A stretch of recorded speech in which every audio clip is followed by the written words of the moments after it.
West here, reporting from Houston, Texas for Climate Desk. Now, one of the biggest uncertainties in climate science right now is the role of clouds.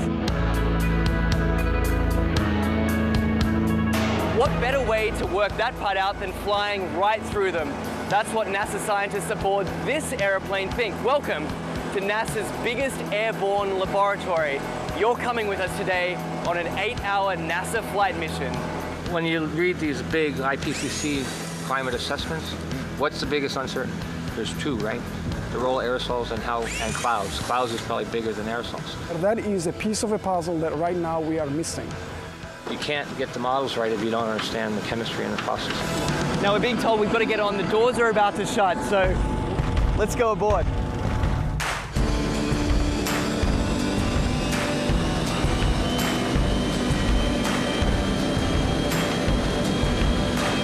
Every time you turn on the weather, every time you hear a climate change prediction, that information has to come from somewhere. And it starts by getting sucked out of the air from planes like this.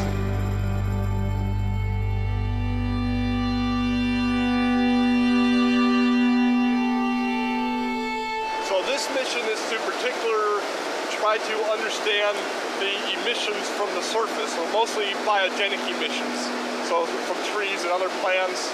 Right now we're flying to our very first part of this experiment on the DC-8. Over Arkansas, there's a particularly pungent bouquet of emissions that scientists are interested in measuring. Well, these emissions lead to both aerosols and to molecules that both destroy and create ozone. So these are very important things to understand for climate studies. How it will manifest itself, it will be in more accurate and more reliable predictions. So what we're doing is taking a series of flyovers, each at a different level of the atmosphere, scooping up those emissions, testing them, and hopefully scientists are going to see exactly what's in this column of air all the way up. The data that we collect in one flight can keep busy 60 scientists and students for 3 years, 4 years. We're still studying data from data collected 20 years ago. In fact, this particular mission today is its most heavily equipped in its nearly 30 years of service. Each one of these consoles here is a specially equipped scientific instrument designed to collect all sorts of different data in real time. And this instrument here tracks the sun. We're looking at mist chambers. They're used to strip soluble gases. This black line is the CO2. It's about 390 ppm right now. We're putting these filters in the bags that we've got the aerosols that we trapped out of a certain amount of air. And so we're sampling up here about 150 liters a minute. That ultimately flows back into the operational models. It flows back into what goes on TV every day. Anyway, I got to get this sample going. You do it. It's a busy man at work. We can't let him rest. Well, get this. We've just spent 2 hours crisscrossing this one cloud formation. In, back out again, back in again. Then they grow, and we track them as long as we can, and then we let it go. Even one cloud can hold a host of answers to the mysteries of climate change. The patterns of, where the clouds are, what type of clouds we see, what kind of weather systems they're associated with it, that'll all be shifting in a shifting climate, in a world with climate change. Then the big spark is this, is when we actually get the meat on the grill.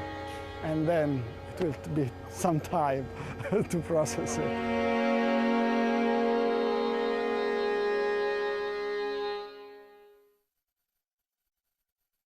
What the frack? What the frack? What the frack? What the frack? President Obama, are you fracking kidding me? Reopen the EPA studies. In Texas, Wyoming, and Pennsylvania. Fracking pollutes our oceans. Fracking poisons our water. Fracking makes climate change worse. Fracking relies on toxic chemicals that cause cancer. Ban fracking now. Ban fracking now. Go on. Ban it. Ban fracking now. Please.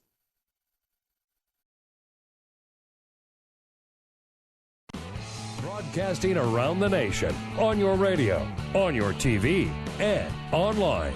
This is The Bill Press Show.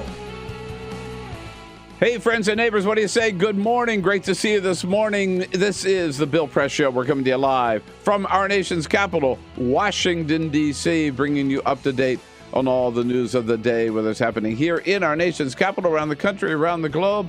Coming to you live on your local progressive talk radio station, on Free Speech TV, and worldwide on our video stream, TawkrTV. Events in the nation's capital. Hi, everybody. It's Bill Press. This year marks the 10th anniversary of doing the Bill Press Show, every day covering the news of the day with the nation's top newsmakers, either on the line or in our studio right here on Capitol Hill in Washington, D.C. Not only that, I go to the White House briefings every day to get answers to the top questions of the day. Bottom line, if it's happening in Washington, D.C., either at the White House or the Capitol, we are all over it. Every day, we welcome to our studio political leaders and reporters and labor leaders and newsmakers to help us understand the issues of the day.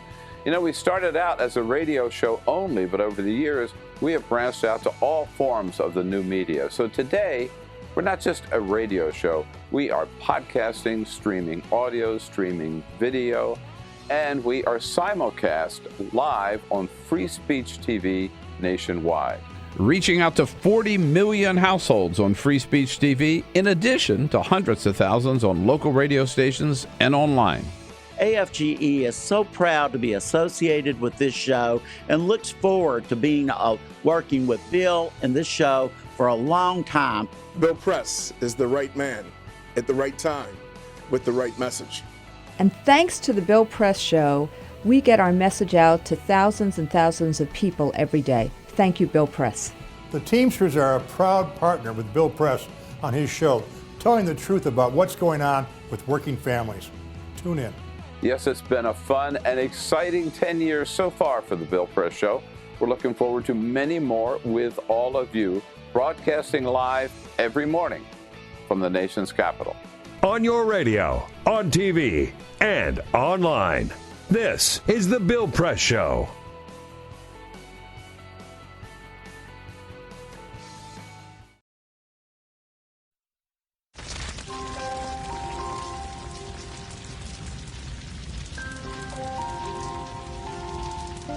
A single ember that escapes from a wildfire can travel more than a mile. That single ember can ignite and destroy your home or even your community. You can't control where that ember will land, only what happens when it does. Get Fire Adapted now at fireadapted.org. Columbine, Virginia Tech, Tucson, Aurora, Fort Hood, Oak Creek, Newtown. Newtown, Newtown. Newtown. How many more? How many more? How many more colleges? How many more classrooms? How many more movie theaters? How many more houses of faith? How many more shopping malls? How many more street corners? How many more? How many more? Enough. Enough. Enough. Enough. Demand a plan. Right now. As a mom. As a dad. As a friend. As a husband. As a wife. As an American. As an American.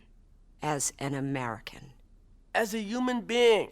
For the children of Sandy Hook. Demand a plan. No more lists of names. It's not too soon. It's too late. Now is the time. Before we all know someone who loved someone on that list. No more lists. No more. Who they might have been. No more. If we had just done something yesterday. It's time. We can do better than this. We can do better than this. It's time. It's time. It's time for our leaders to act.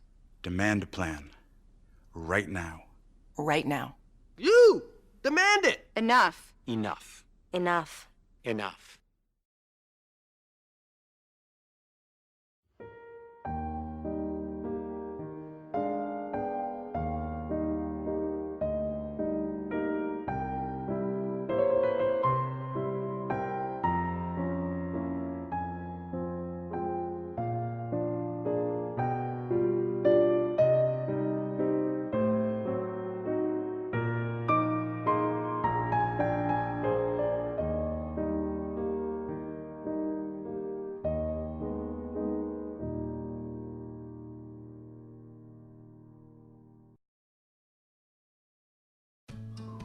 you wouldn't let money just blow out of your house. So when your AC or heater is on, make sure the doors, windows, and fireplace flue are shut tight. If you're headed out, turn down the AC or lower the heat by 10 degrees. And always keep your water heater set at 120. A little bit of common sense goes a long way. Get more great tips at energysaver.gov.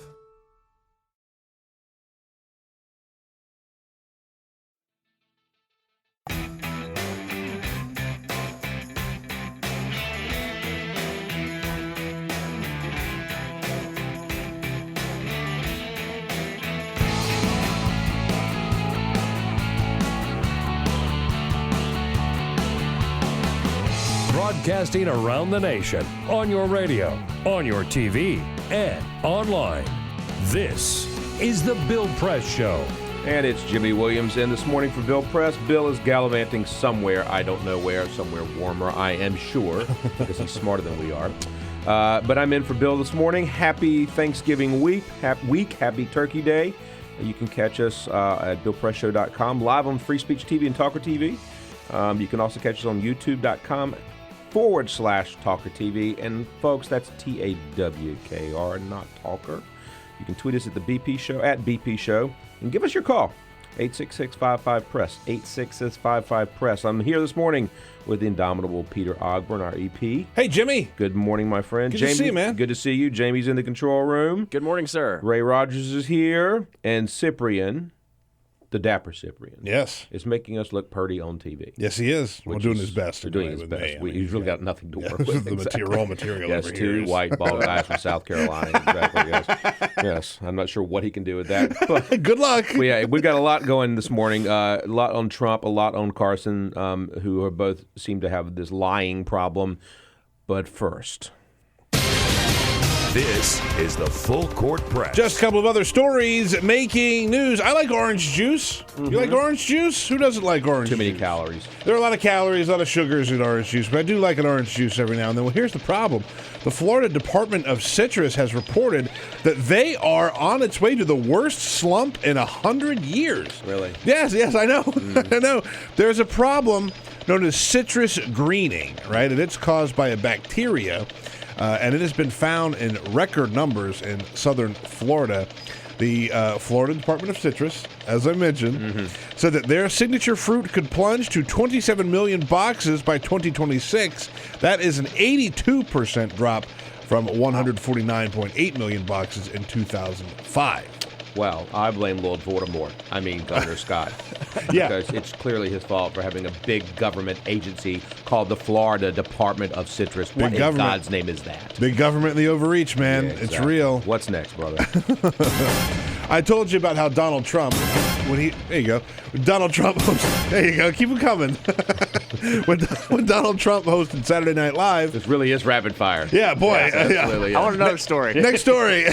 What did Donald do? When he hosted Saturday Night Live, he got 12 minutes, 5 seconds of airtime on NBC. We've talked about how some of the candidates have filed to get equal time, right? Because you are technically allowed to get that equal time. You are. So NBC has reached an agreement with the campaign of all the different Republican presidential candidates to offer them equal time. Now, some of them may not take it, but guys like John Kasich, Mike Huckabee, Jim Gilmore, and Lindsey Graham have already said that they will take that time. So we'll see how they use it. Sounds kind of socialist to me. A little socialist, right? Yeah, absolutely. And my favorite basketball player of all time, Tim Duncan for the San Antonio Spurs. He's been playing basketball for a long time.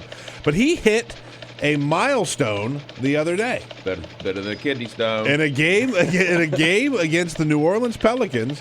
Whoa, stop. The what? The New Orleans Pelicans. It's a basketball team. Oh, okay. Yeah, it's a real. I just learned something. The Jazz moved to Utah, and anyway. Yeah. So the New Orleans Pelicans were playing the San Antonio Spurs in New Orleans. Tim Duncan pulled down 0 rebounds. 0 rebounds. It's the first time that he has played a game without a rebound in 1,584 basketball games. Against the mighty Pelicans. Against the mighty Pelicans. Yeah, exactly. Cyprian gave me the heads up on that story when we came in this morning. Wow, no rebounds.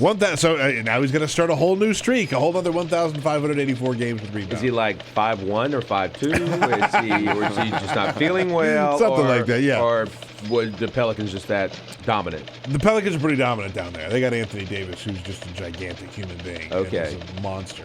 So, wow. They got outplayed down low. Well, I have to start that record all over again. Yep. Well, these are some crazy headlines. There you go. I love the Republicans whining and complaining and moaning and griping and meh. Oh, I don't have enough time. Isn't that funny? I don't have it. It's like on the playground in fourth grade. Harken back, America. Harken back to the fourth grade. Or harken back into classroom when you didn't get that piece of candy or something like that, right? Or your teacher wouldn't call and you were raising your hand like Hermione Granger, like crazy, just frothing at the mouth, having to be called on. You didn't get called on, really. Yeah. And they want to lead the free world. Yeah. Yes. Okay, sure. Speaking of Republicans who are running for president who want equal time, let's give them some equal time this morning. In fact, let's give them lots of time. Oh, sure. So Donald Trump is a big, fat liar. I'm going to say it. Goodbye, everybody. I'm going to say it for 3 hours today. You know why I'm going to say it? Because Donald Trump said that on 9/11 he was in New Jersey and he saw Muslims cheering when the Twin Towers fell. Then Donald Trump said he was at his apartment and he saw people jumping out of the Twin Towers. Now, I have a question. There's a river that gets in the way. And I'd like to know how Donald Trump, knowing that all air traffic had been shut down, all entrances and exits and bridges into Manhattan had been shut down, and the subway had been shut down. Someone needs to, that would be you, Donald, big fat liar Trump, needs to explain precisely where were you on 9/11. I know where I was. Yeah. I was walking across the front of the U.S. Capitol out of a meeting. Oh, geez. Into my office, a building that was about to be hit by a plane. So I'd like to know where Donald Trump was, because this is the kind of stuff, people say you're glomming on them because they're at the top, and you're attacking Ben Carson because he's at the top. No, I'm attacking them because they're liars. If you lie over and over and over again, then you're a big, fat liar. And when you're a big, fat liar, then I'm going to call you a big, fat liar. Donald Trump and Ben Carson, you're big, fat liars. There is no internet a clip of Muslims cheering. There was no TV. None of this happened.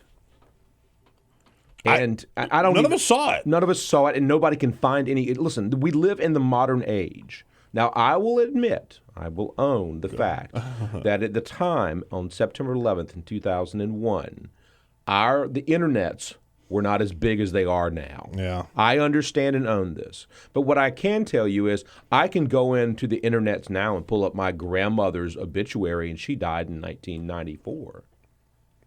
So explain to me why it is that I can't find anywhere on the internets a single Muslim in America, specifically in New Jersey, cheering on 9/11 when those towers fell down. Yeah. Because it doesn't exist. This has been thoroughly debunked, right? This has been debunked by Snopes. This has been debunked by the Washington Post.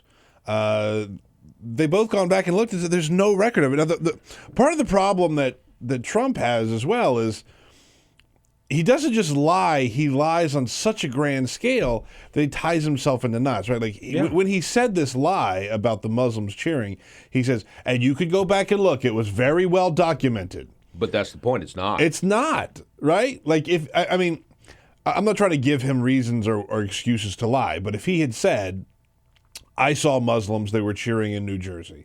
Okay. I think we all could agree that he didn't, but we can't prove that he did not see that, right? No, but we can prove that he can't prove where he was. Right, exactly, right. Exactly. That's the thing. So when you go that much farther, you just tie yourself into knots. He's Jason, we've got sound on this. Can we play the sound where Trump? I want America to hear Donald Trump quadruple gazambaguzo down on this over and over again. I saw people, and I saw them on television, and I read about it on the internet, and I read about it. So they said, oh, we can't find anything, Mr. Trump.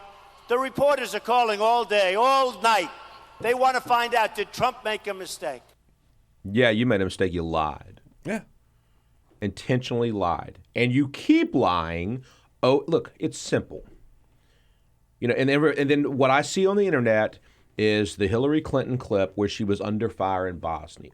She admits that she was not under fire in Bosnia. She admits this. She owns the fact that that wasn't the case. But that is the one canard, the one false canard that the GOP puts up.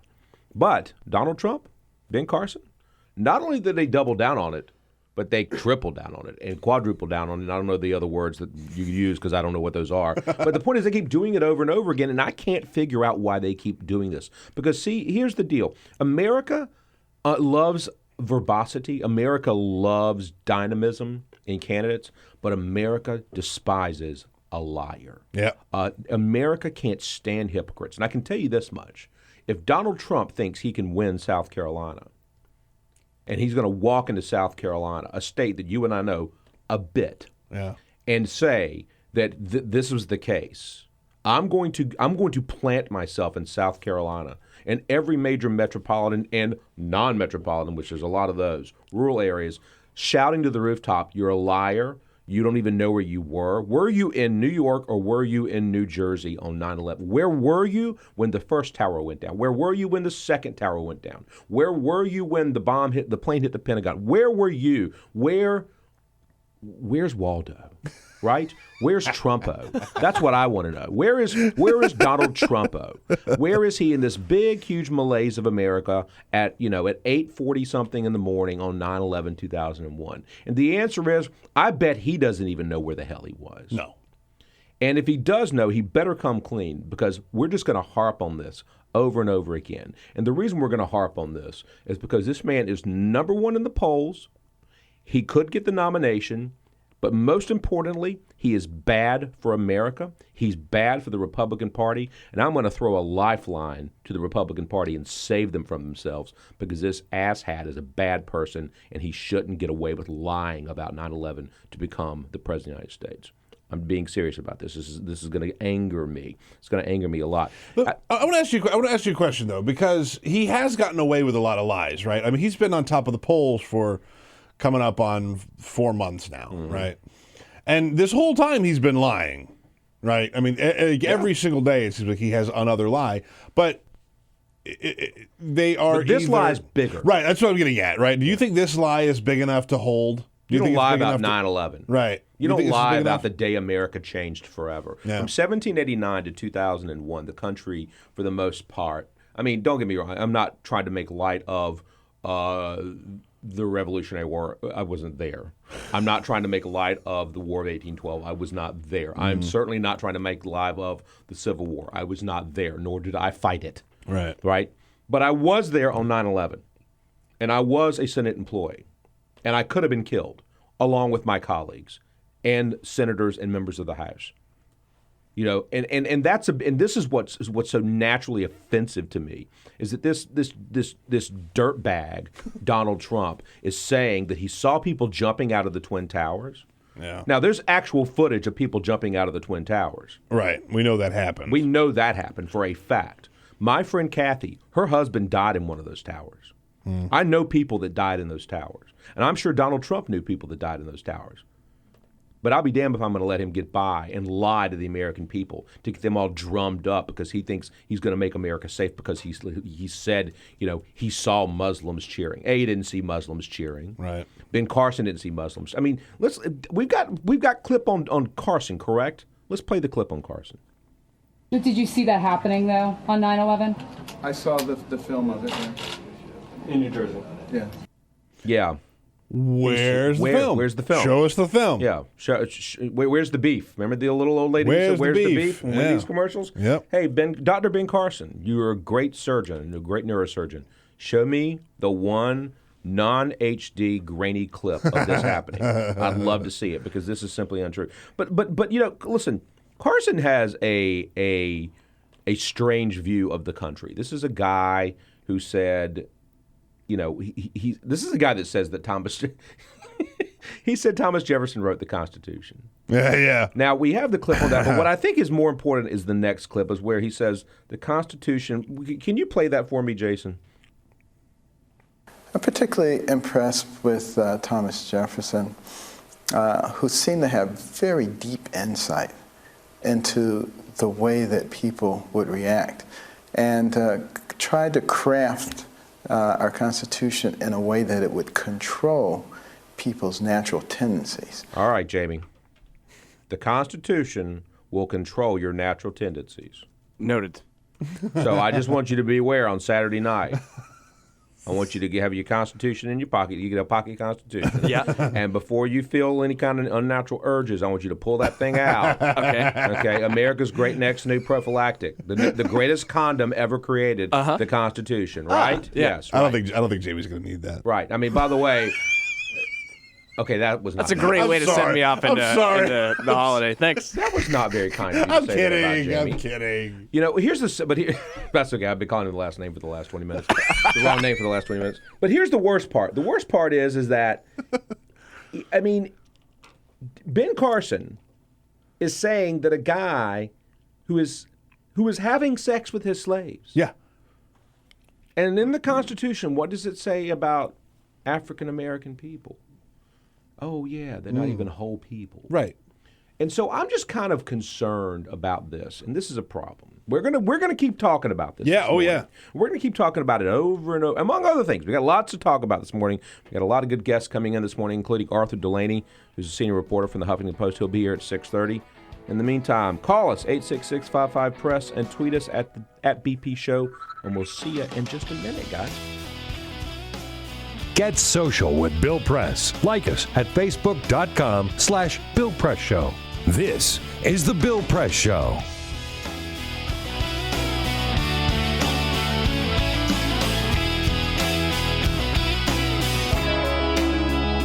This is my computer. This is your computer. Let's go on the internet. Let's go. Click it. Yes. Okay. I cursor in between the R and the E. If I see dot, I want you to just push the period. She's gonna love me all over again. That's it. Jamaica, here you go. Here we go. Good job. Thank you. Thank you. And I did it by myself. Feel smarter. So, I'm kind of new here, but I've noticed a trend.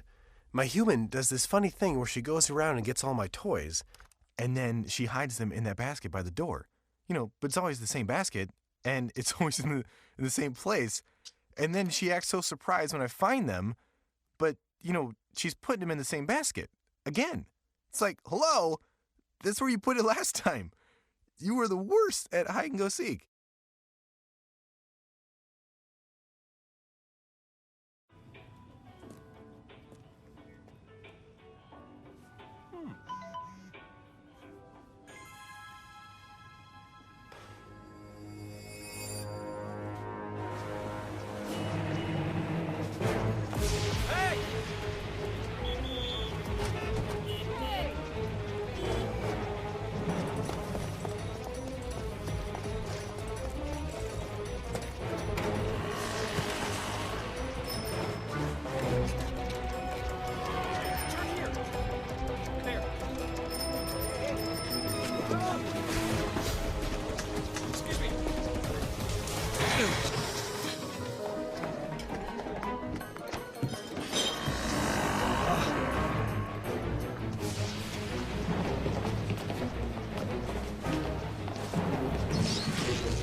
So, same time next week? Well, of course. Put away a few bucks, feel like $1 million. For free tips to help you save, go to Feed the Pig.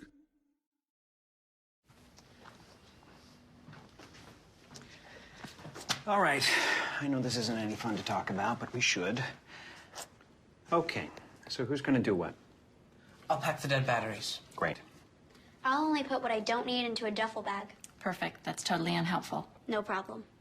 Meanwhile, I will try to comfort everyone by speaking in a calm voice. And I'll try to get the generator going without any gas.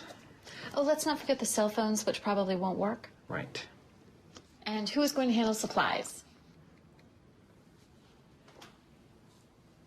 I can forget to do a list for us. Thanks, pal. Well, I think we couldn't be any less prepared. I'm proud of you guys. Talk to your kids about who to call, where to meet, what to pack. Visit ready.gov/kids for tips and information. Hey, thanks for stopping by. You know, I followed your character since the first episode. I'm a big fan, big fan. Thank you. And listen, your storyline, it makes for incredible TV drama. Thing is, your drug use is very adult content. Too adult for the kids. So I'm gonna have to block you. Oh, man. Yeah. Well, have a good one. You're a nice lady.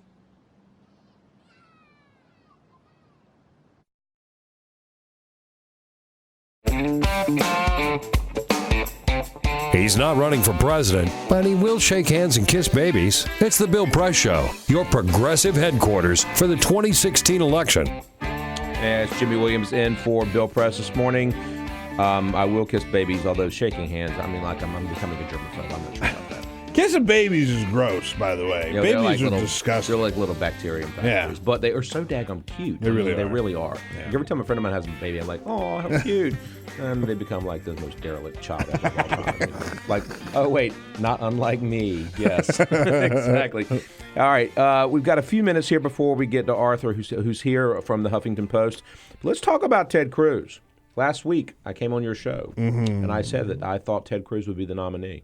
I still think Ted Cruz is going to be the nominee. Do you really? Yeah, I do. I think that they need, quote, an establishment. I think they need their Goldwater moment. I think they need our McGovern moment. I think they need the most right-wing person that's credible with the words the honorable, i.e. an elected person in front of the name. And I think they need to nominate him. Look, and it wouldn't surprise me if it's a Cruz, Rubio, Cruz kind of a thing. Some combination thereof. I think Rubio's got big problems, though. Yeah, it is getting to the point where we're going to have to see Ted Cruz and Marco Rubio start to sort of go at each other a little bit, right? Like, well, that's what it's become. Yeah. Some sort of like Hunger Games weird thing, you know? I mean, although I don't even know what Hunger Games is, but I can imagine, you know. But look, these are Cruz is going after these evangelicals. And he's got this thing. I think we've got some fantastic. I think we've got. We talked about how he's got a national prayer team. Fallon talked about this. Yeah, is that right? Over on the Republican side, Ted Cruz's campaign announced that it's going to launch a national prayer team next month, where people will pray for Ted Cruz to win. That's true, by the way. Yeah.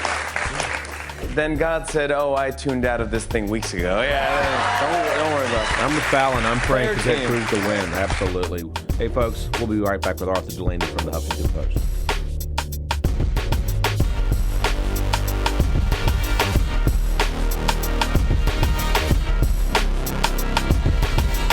This is the Bill Press Show.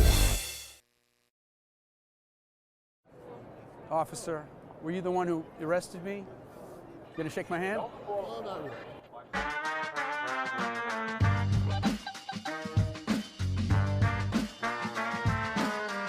So I got invited to host a vigil called Carry the Names.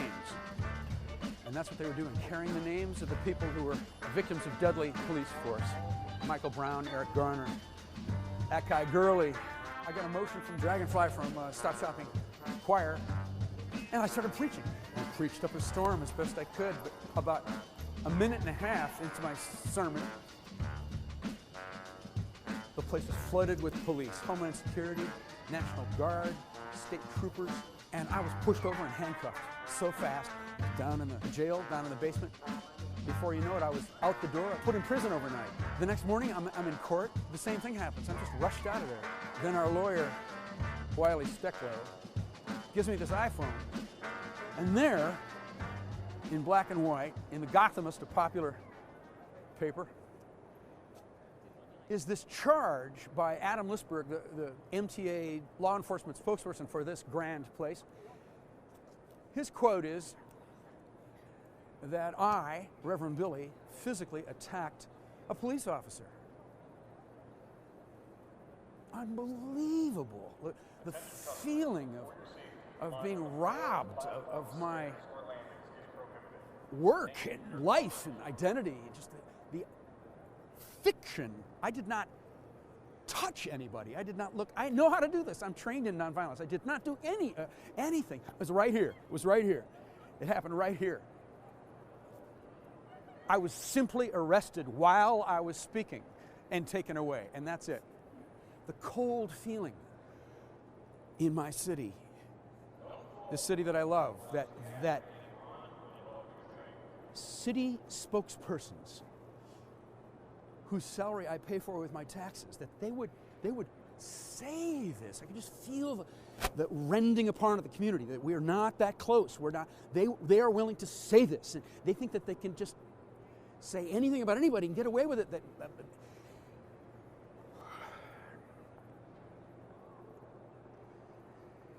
So we have something in the Church of Stop Shopping called radical forgiveness. Amen? Cops and bankers love their children. I forgive the police. We gotta love them too. Cops and bankers love their mothers. But I'll stay radical. Mothers love their brothers. We gotta love them too. But we'll wake up every morning forgiving each other, reaching out, touching, telling stories, having humor, being in a community together, sharing our children, sharing the streets, sharing the climate, being in the city together.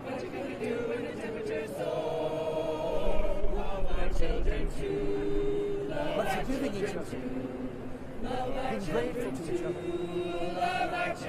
helping each other out, living together, living together. I got a daughter just turned 4. What do we do in the superstore? What do we do with the blood and the gore? The water's rising through our door. Love our children too. Love our children too. Amen. Earth-alleluia.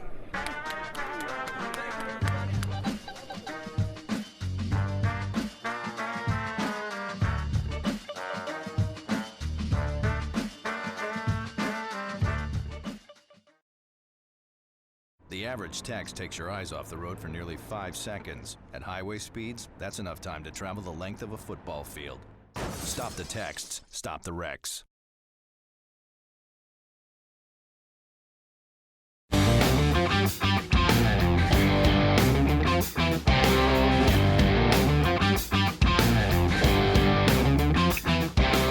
Streaming live video right now at youtube.com/TawkrTV. That's TAWKR-TV. This is The Bill Press Show. And it's Jimmy Williams in for Bill Press. Good morning. You can find me at Jimmy's Politics on the Twitter Nation. And you can find me on Facebook. Good luck with that. But with us this morning is our good friend Arthur Delaney. Arthur is a senior reporter at the Huffington Post. You can find him at Arthur Delaney, DELANEYHP. The HP stands for Huffington Post, not Hewlett Packard. And, of course, you can find him at HuffingtonPost.com. Arthur, good morning, my friend. Good morning, Jimmy. It is always a pleasure to see you, especially 2 days before Gobble Gobble Day. And what a great Thanksgiving it's going to be. Tell me why. Can I just point out really quickly? Yes. I just want to take the temperature of the room here in terms of where Thanksgiving ranks on the holiday calendar, right? Oh. Like what is the greatest holiday? The greatest holiday is Thanksgiving, right? It's you could argue that, but Christmas, man. Christmas is pretty sweet. I would give Christmas Thanksgiving. is decent. It's number 4 on the list. Oh, what? Come on. We're talking about 1 and 2 here, Peter. I'll tell you why I'm shaking my head, Jimmy. He's been doing this for 5 days now. This whole Thanksgiving. Christmas is overrated as a holiday. No, it isn't. It is definitely top 2. Wow, the war on Christmas brought to you by Peter Ogburn. Who also hates Iowa. Wow. You should know. Wow. Is this even America in here? America. Thanksgiving is so great. Yes, it's it is. Miles better than I want to be the Christmas. great conciliator, the great mediator to bring everyone together. We can all agree that Thanksgiving is a fantastic, one of the top 45 holidays. Well, that now we have. wait a minute, because here's a problem that I've been having. Among others. There's this whole genre of political story that is written for the express purpose of getting shared on Facebook, which says how to talk politics at Thanksgiving. Who is the foil in every one of these articles to the sane consumer of news who's intelligent and smarter than everyone and has to suffer his or her family? It's this crazy uncle. The crazy uncle. Crunkle. He's either drunk or really like flamingly conservative or both. And you know what? Dangerous combination. Yes. You know by the way, he might even be closeted.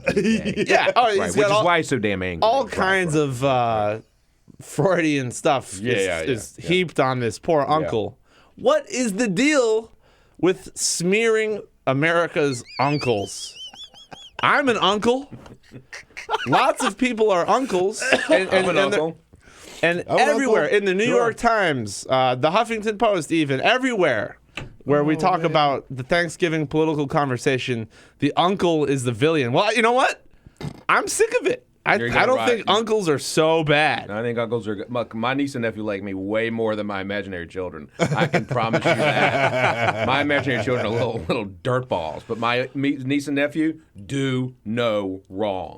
Right. I have listen to really bad music. I have two nieces, and I don't, shovel politics at them. I don't get bother down in their them. face and yell at them about raising the debt limit. When you have your first abortion, you need to go to Planned Parenthood. Right. I am an uncle. I play. And that's all I do. I play.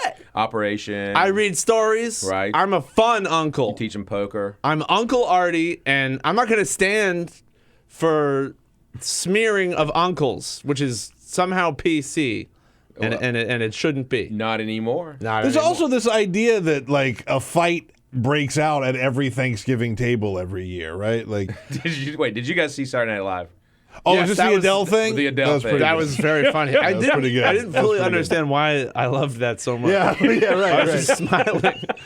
But anyway, so people hate their families, and uncle is the scapegoat for family. So and it's unfair. I moved to D.C. June of 1992, and I've been home for Christmas one time since then. Because here's what happens. From about Halloween until, say, January 10th or something, this happens in the South. It happens everywhere, but I think it happens really a lot more in the South. People, my family, they go cray-cray. They do weird stuff. They become erratic and irrational about everything. The bow's not in the right place. It's Halloween. Okay. We're not actually wrapping things right now. What have you gotten your mother?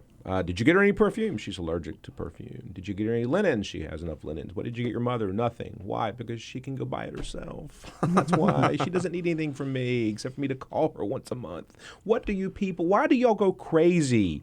These 2 months of the year, the rest of the year, they're crazy. They're just not as crazy. It's like a feelings overload. I mean, it's literally like, I don't even know. I mean, do we where are you from, Arthur? I'm from here in Washington. I haven't gone anywhere. Ever? Ever. No wonder they talk about politics at Thanksgiving. What the hell's wrong with you? If you were from like New Canaan, Connecticut, they'd be like, I'm not talking about politics. Yeah, gee. I'm sure my family was like, oh, Arthur's here, and this hush falls over the room.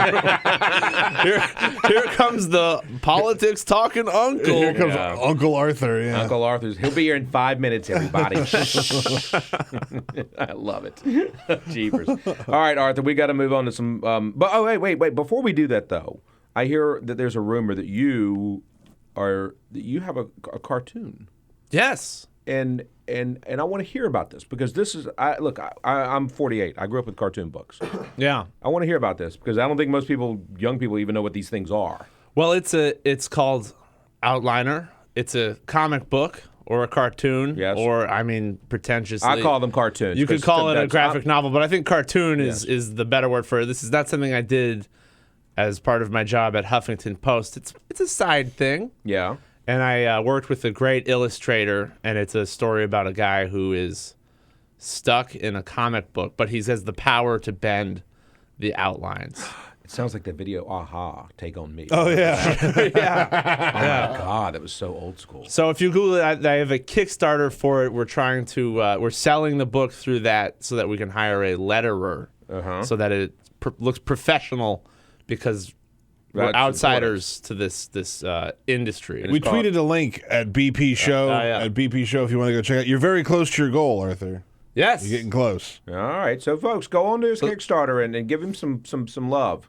The Crazy Uncle Arthur. You get a comic book. My Crazy Uncle Arthur. Crazy Uncle Arthur's comic book, the outliner. All right, so we do need to talk about some major things, I suppose. Donald Trump.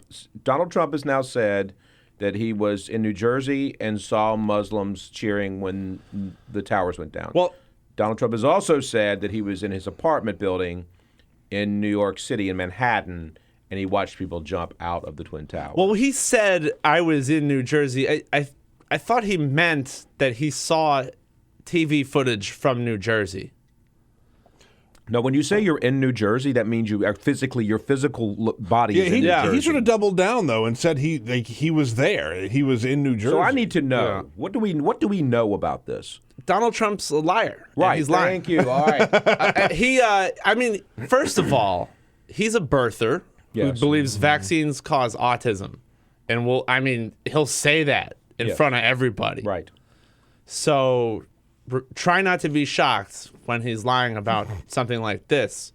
But to be fair to him, after 9/11, there were rumors that some kind of celebration happened in New Jersey.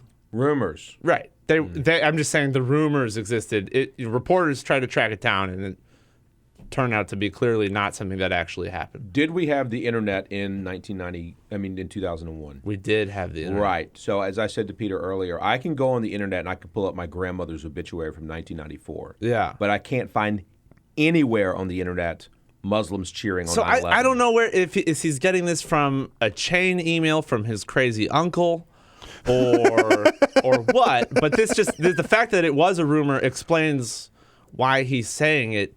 He is really smearing people in New Jersey. Yeah. And it's surprising how Chris Christie is like, well, I don't think it happened, but gee, I guess I don't know everything. Maybe it did. And by the way, Chris Christie people were giving Chris Christie praise. A private citizen. They're giving him praise for being cautious about those comments. People were like, "Oh well, Chris Christie for once is treading lightly." It's like, no, why? No, it's just wrong. You can say it's wrong. There's absolutely no need to tread lightly here. It's just not. It didn't happen. Ben Carson jumped on the bandwagon, and then jumped off. He'll jump back on. Listen, this man thinks that Thomas Jefferson wrote the Constitution. Well, I mean, that is an example of a Ben Carson mistake. He makes a lot of mistakes when he talks. And this time, he was like, whoops. It was video of Palestinians in the West Bank or something like that. There was footage of people celebrating, not in America. And if you see the video from that day of people celebrating, it doesn't look like New Jersey. Right. It's like really clearly another country. I mean, it looks like some parts of New Jersey. No, it doesn't. I'm kidding. God, you must recant that. I'm kidding. That's a joke. You have to recant That's that right now. That's a joke. That's right. It was a funny joke. Yes. But no, it's a strange thing that Donald Trump wants. It's a hill that he wants to die on. Well, I mean, clearly he's never died on any of the hills that he seemed to want to die on. Right. Yeah, but politically those are speaking. ant hills or mole hills. Here's the deal: if you want to be at the top of the big hill, which is to be in the White House, you got to actually do it right, and you can't just go around, lying. And everyone says, and listen, I've watched the internets and I've watched Facebook, and all my conservative friends are putting up the video of Hillary getting off the helicopter or the plane or whatever in Bosnia. Sure. Right. Now she owns the fact that she was not shot at. In general, watch out for whataboutism. What about what Hillary? Fine, you're right. She didn't duck sniper fire in Bosnia. Can we talk about what we're talking about? Right. And that's a tip for dealing with your uncle. At Your the dinner crazy conservative No what in abouts. the closet gay uncle. Yeah, that's exactly right. Arthur, thank you for coming in this morning. It means a lot. Thank you very much. We got one more segment. Yeah, You're not done with me yet. I'm not done with the Crunkle Arthur Delaney yet. Hey, folks, we'll be back in just a minute. Follow us on Twitter @BP Show. This is The Bill Press Show.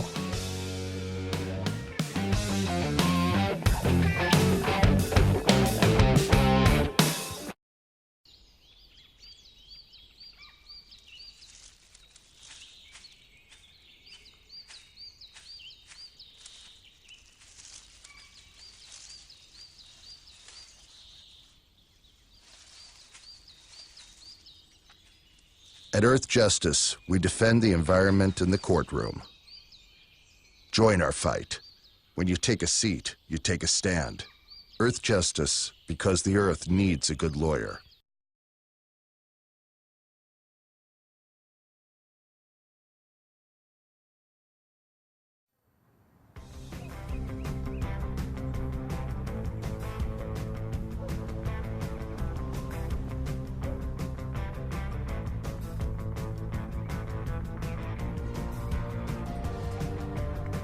You know, sometimes when I'm walking down the street, I'm not necessarily looking out and seeing all these water-wasting lawns and people that aren't as connected to their neighbors and their lives as they could be. I'm walking down the street looking, going, edible oases, rainwater, fed landscape, and just looking at the possibility of these sort of landscapes up and down the streets of neighborhoods and communities all across this world.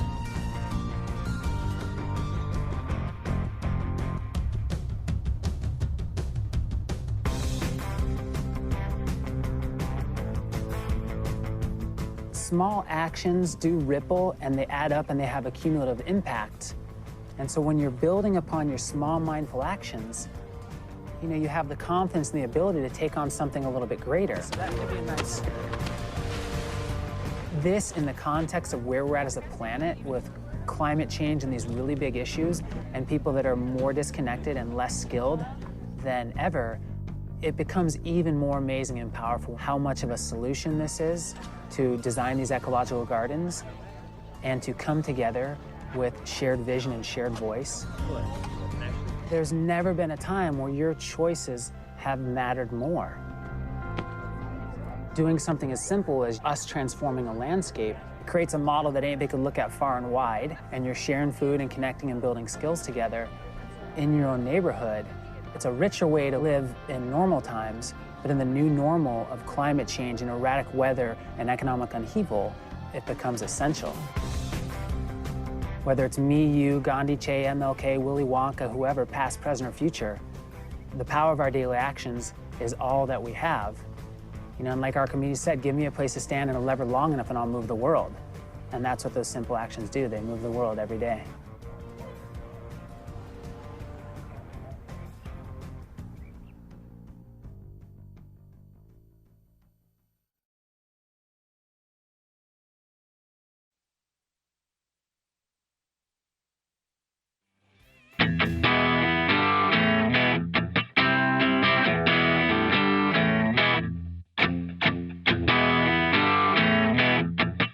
The most valuable morning radio show, according to The Nation magazine. This is The Bill Press Show. And it's Jimmy Williams in this morning for our good friend Bill Press. You can find me at Jimmy's Politics. With me is Arthur Delaney from the Huffington Post. Arthur wrote a great piece on Maine Governor Paul LePage. What is that great? Speaking of crazy uncles, what is that Uncle Cray doing? My home state governor. Yeah, yes, that's Jamie's that's home right. state. Jamie's from the state of Maine. Jamie, can you confirm that Paul LePage is an uncle? He's got to be.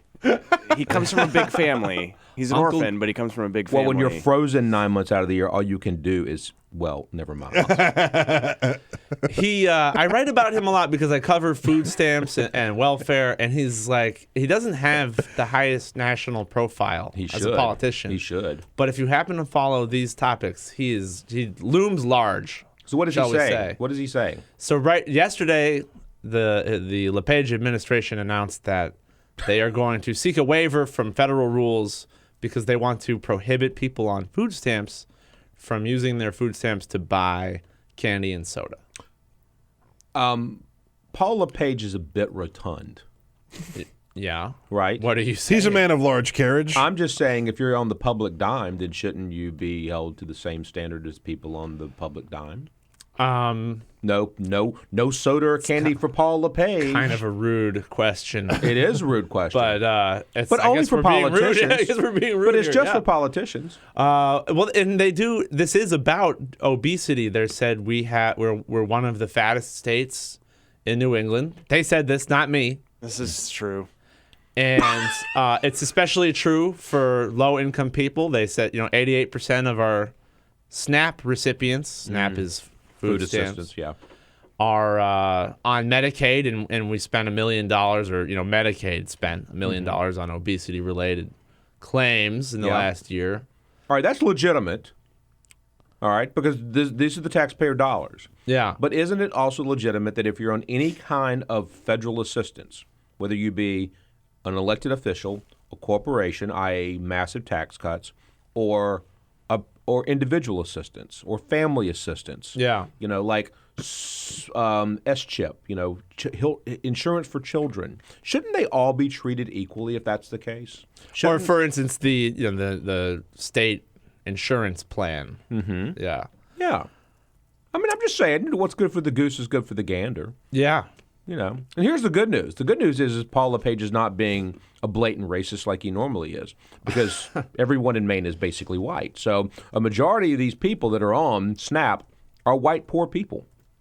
Oh, yeah. I mean, that's true nationally. Yes. Food stamps that's is true in Alabama. is That's true all over. Yes. Food stamps is for white people. More white Americans are on food stamps than black Americans. They are, do. or They minority represent Americans. a plurality of the food stamp population, were you to divide it by racial categories. Right. Yet our good close personal friends in the Commonwealth of Kentucky just elected someone that wants to kick almost 500,000 people off of health care. Well, what Paul don't get LePage might say, because this is when this comes up, when Yeah. there's like drug testing or something, and someone says, well, why don't we do it for the state lawmakers? Mm-hmm. They'll say, well, we're earning a salary. We're not getting free money. Or in the case of lawmakers, they shouldn't be paid at all to be state lawmakers. Yeah, right. I'm just trying to They play should just devil's donate advocate their for time. you. Let them donate all their time to be state lawmakers to pass these cray-cray laws. Well, it's not constitutional to have a drug test barrier to elected office because of the First Amendment. Supreme Court has said. So that's another thing they could say. But anyway, the important thing to know about what Paul LePage is trying to do is that he's trying to do it, but the federal government's not going to let him. Are there term limits for the governor of Maine? Well, he was just reelected, Right. So Yeah, he's not about to go away. But is this? I don't know if there are term Is this limits. the beginning of the end for the governor of Maine? No, this welfare reform stuff is very. This is his thing. Well, it works for him. It got him reelected. Well, then I'm going to make a prediction. The prediction is that if Ted Cruz gets the nomination and becomes the president of the United States, Governor LePage would make one fabulous secretary of HHS. Oh, whoa. I mean, can you imagine? The fattest secretary of HHS ever of all time. Not to mention the craziest secretary of HHS of all time. Yes. Wow. I don't know. Yeah, so anyway, USDA oversees this. They're not going to let Paul LePage do this. Scott Walker has also tried to impose drug tests on food stamps. Right. They won't let him, so he's suing the Obama administration to try to get permission. In federal court. Yes. So LePage is working within the narrow confines of federal rules. Scott Walker is suing. He launched that lawsuit at the time he was running for president. It didn't help him be successful. Yeah. But I don't know if that's because it wasn't a popular idea. I think it actually was when he talked about it in Iowa, but it was just a little crowded in that 2016 race. It certainly was. All right, my good friend Arthur Delaney, thank you for coming in. Thank you for having Happy me. Gobble Gobble Day. Gobble Gobble. Don't talk politics on Uncles. Thursday. Cry uncle. All right, my friend. Be good and have a great holiday. Folks, we'll be right back. Connect with The Bill Press Show on Twitter. Follow us at BP Show and tweet using the hashtag WatchingBP. This is The Bill Press Show.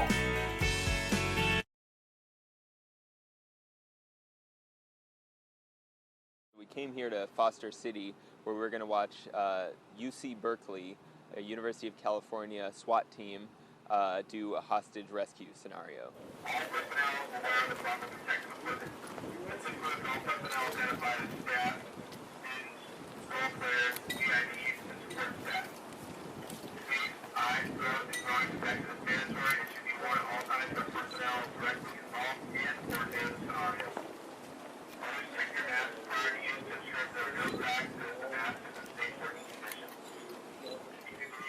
Should I put the water in there now? Yeah, go ahead.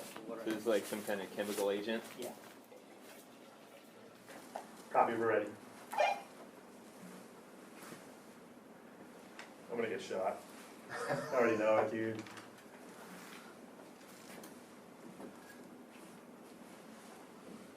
Fiend's yelling at me. Help me. Show your hands. Help me. Show your hands. Back away. Gentlemen, we have a chemical. We need to pull our person out. Get these guys out of here. Pull them out. Put your hands on your face. Put your hands on your face. Keep him covered.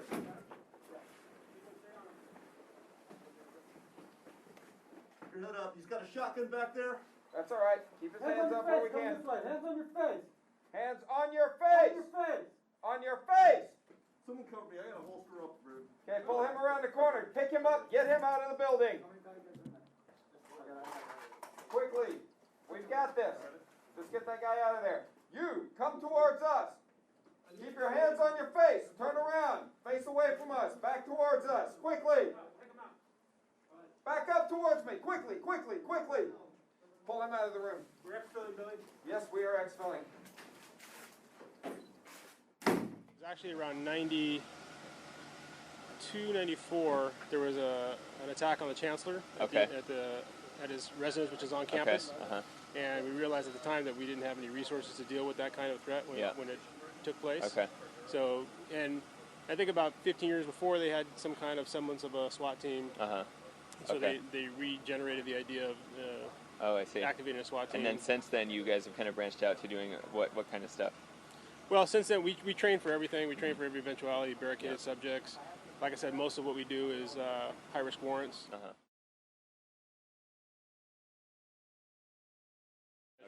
And it's something like it could be like a mugging kind of thing, just like on the street. Depends. Or I mean, like a mugging, but if it's armed, particularly. Right, an armed mugging. Yeah.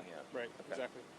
And then obviously we're looking for training for anything else. That we might be faced with. And that's what's great about Urban Shield is we couldn't duplicate this on our own.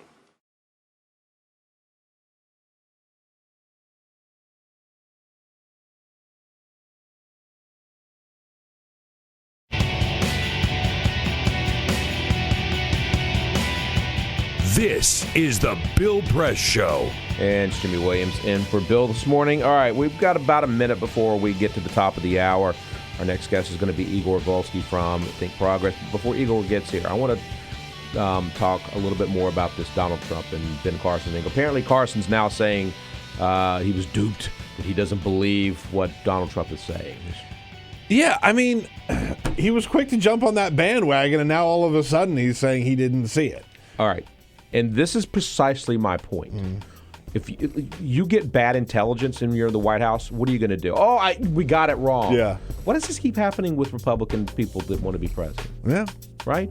I mean, I don't get it. Hey, folks, give us a call at 866-55-PRESS, 866-55-PRESS, or tweet us at BP Show, and we'll be back in a minute with Igor. This is the Bill Press Show.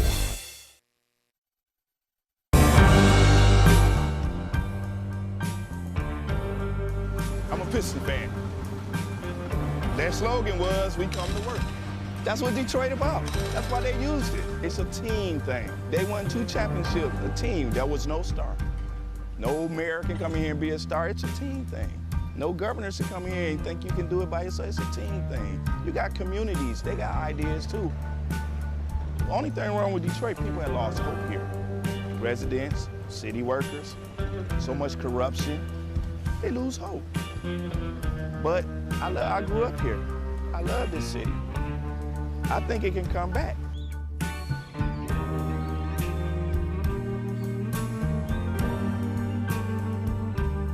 I've been working for the city 24 and a half years. Within the last 10 years, we've took 4 pay cuts, and then an additional 10% wage cut. I've lost a home.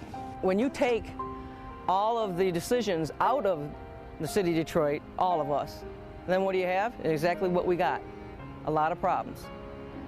Every time the city seems to fall into a problem, it's always on the backs of us workers. You wake up out of a dead sleep and you jump behind the wheel and take off driving and try to get everybody there safe, not knowing really what you're pulling up to. I'm not eligible for Social Security, so the pension is my sole salary at this point.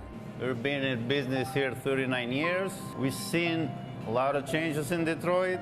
The area was a lot of industry, a lot of city workers. It's getting very tough for the city workers. It's getting tough for us as a business people. Response times are increasing because of the closing of companies, which takes your insurance rate through the roof. So all the things that affect us affect the citizens. I worked for the city in different capacities for 29 years. I feel like an old jacket. They use me up and they throw me away. In my condition, nobody's gonna hire me. I'm 68 years old. Half the times, I can't get my blood pressure medicine. It's either feeding myself, blood pressure, or paying bills. $754. By the time they take all the deductions for I have my car insurance, my house insurance, and my health insurance taken out. So the time they take all that, I'll get about $300 after they take all that out. I don't understand it. I can't see how the governor is allowing this to happen and what they're doing and they want to blame it all on the seniors. Not only the seniors, but the city workers. And we worked hard. I know I worked hard. I've been in Detroit since 1946. I was 14 years old when I came in. I don't live large at all. I wish I could. I don't know when the last time I've been shopping. I only get $1,100, and I'm 81 years old, and I need every penny that I can get and that I do get. And I'm very, very upset about the idea of them taking away my pensions that I worked 30 years for. I think it's terrible that they talk about Detroit like they do, because Detroit has been very good to me. I have a lot of city workers coming in with their uniforms on, Detroit Water Department, Police Department, Fire Department. I get a lot of people, the Border Patrol come in. So if I lose that customer base, I'm going to be in a position where I might have to close down. If they take away their pensions, if they start cutting jobs, it's going to cut into a large percentage of not only our business, but other businesses that are in the city of Detroit. We're here. We've been here for 26 years. We're still trying to do business in the city. Detroiters are survivors. They tough, they adapt, but only can do so much when your politicians ahead of you and we're not on the same team. We're not gonna let Detroit be erased, bulldozed, or whatever. We're gonna fight to the bitter end. Detroit gonna survive.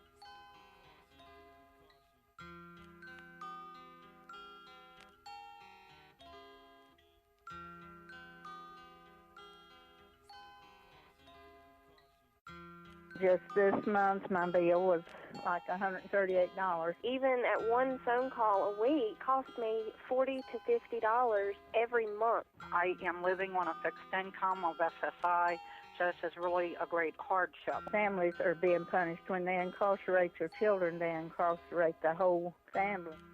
In 2011, the Media Action Grassroots Network, Working Narratives, and Prison Legal News founded the Campaign for Prison Phone Justice, an effort to call on the FCC to address the cost of interstate phone calls. The campaign mobilized prisoners to send hundreds of letters. Advocates and families filled out postcards, met with elected officials, and signed petitions. Partnerships were formed across the political spectrum and with groups in the criminal justice, civil rights, and public interest community. The film distribution company Participant Media and director Ava DuVernay joined the fight through a social action campaign tied to the release of the feature film Middle of Nowhere. In an effort to push the FCC to act, the campaign hosted a historic rally outside of the Federal Communications Commission where for the first time, families of prisoners, elected officials, civil rights and faith leaders came together to call for an end to predatory phone rates.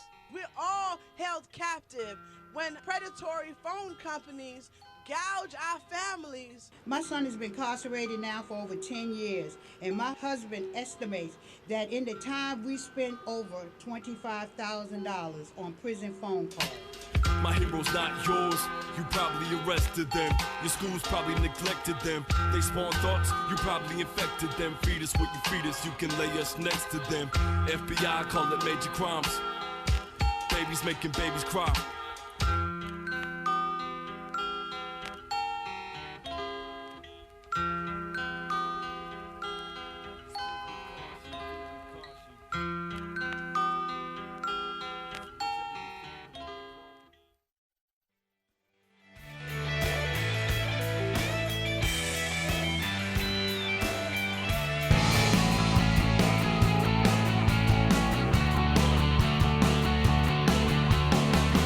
Broadcasting around the nation, on your radio, on your TV, and online. This is The Bill Press Show. And it's Jimmy Williams in for Bill Press this morning. Good morning, everybody. It's the top of the hour. With me is Igor Volsky, who is the director of video and the contributing editor of Think Progress. You can find Igor at IGORVOLSKY because if you can't spell Igor Volsky, then I might as well just spell it all for you. He writes over at thinkprogress.org. Our good friends over at CAP, and he's a wonderful guy. Good morning, Igor. Good morning, Jimmy. Good to see you. It's always great to see you and hear you and be in your presence. Also with us still, Peter, Jamie, and Cyprian, and Ray Rogers is screening our calls. Here we are. Do we have any calls? Do we have any fun people calling us this morning? Do I need to say something so outlandish that they will call us? You need to stoke that fire, Jimmy. That's what's happening. Girl, Don't tell him that. Don't tell him that. Don't tell him that. Got my hand on the dump button. I've already called. Good. Yeah. I've got it right here, too. They know you around here. Huh? The cough button is right there. Igor, so we've been talking this morning a lot about Donald Trump and how Donald Trump says that on 9/11 he was in New Jersey. And then Donald Trump says that on 9/11 he watched people from Manhattan jump out of the World Trade Center towers. So I'm just trying to figure out which it is because there's a river in between. There's a river there. And either he got on his airplane, which he couldn't have, or he got on his helicopter, which he couldn't have, or he got on the subway, which he couldn't have, or he drove across a bridge, which he couldn't have, or he walked across a bridge, which he could have. But didn't. Unlikely. Right. I think it could be some Sarah Palin situation where she sees Russia from her house. Sarah Palin. He sees New York from New Jersey very clearly to the point of magnification of Zoom. Right.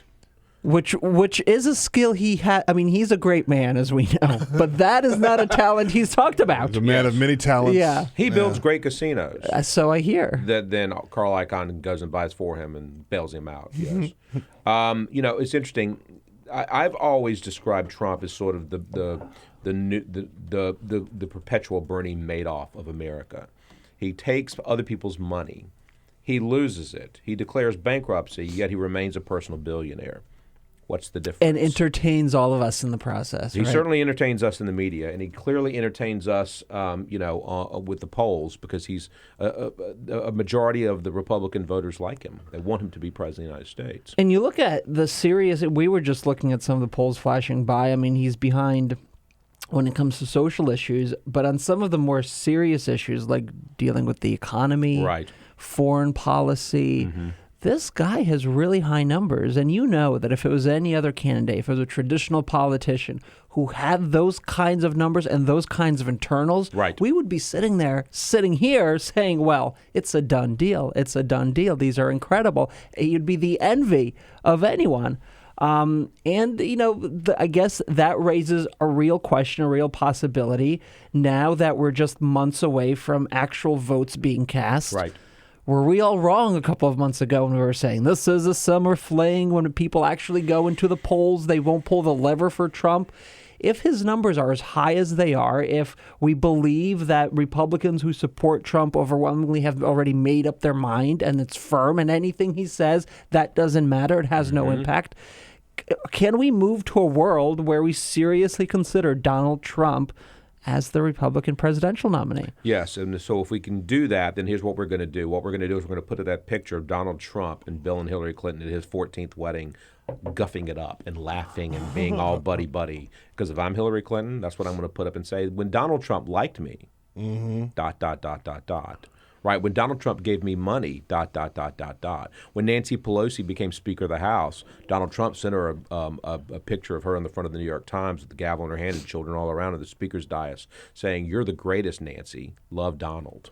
Right, so we know these things happened because we can actually document them. But that's the problem, that we know these things happen. Most people know these things happen. They know these things about Trump. They know that he plays all sides of the aisle, is trying to schmooze with everyone, and they think to some degree, well, that's what makes him a great politician. That's what makes him a great businessman. That's why he can be a great leader, because he can have these kinds of relationships with people who he disagrees with, right? So how then, what do you do then? Yes. If most things about Donald Trump are known, he's a known quantity, he's been in American media for such a long time, can he sustain, for instance, a barrage of attacks from some of his other fellow Republicans? We haven't really seen big ad campaigns against him. Maybe that will work. But anyone who's gone after Trump on those points, on the fact that he schmoozed with Hillary and Pelosi, it hasn't hurt his standing, I don't think. That's a good question. I think we should ask our good friend John from Mohawk, New York. John, are you on the line? It's Judy, sweetheart. Oh, Judy. I'm sorry. Judy. I apologize, darling. My brother's name is John. We get confused all the time. Judy, is that good or bad? Do you like your brother? I take the fifth on that. Oh, Thanksgiving's going to be fun in Mohawk, New York this year. Judy, what's going on, my friend? He lives in Pennsylvania, so, I got to cut him some slack. Oh, no. All right. All right. I can't wait to see these family. What I had called about was we call Mr. Trump the alphabet candidate.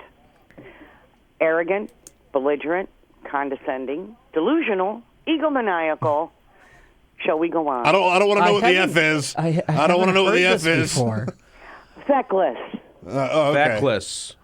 I like that word. Politically correct here, but apparently that's not in the vocabulary anymore. Yeah. But feckless is good, Judy. This entire field of Republican candidates, I thought 2012 was bad with Willard the Weasel and his pet snake there, Lion Ryan. Yep.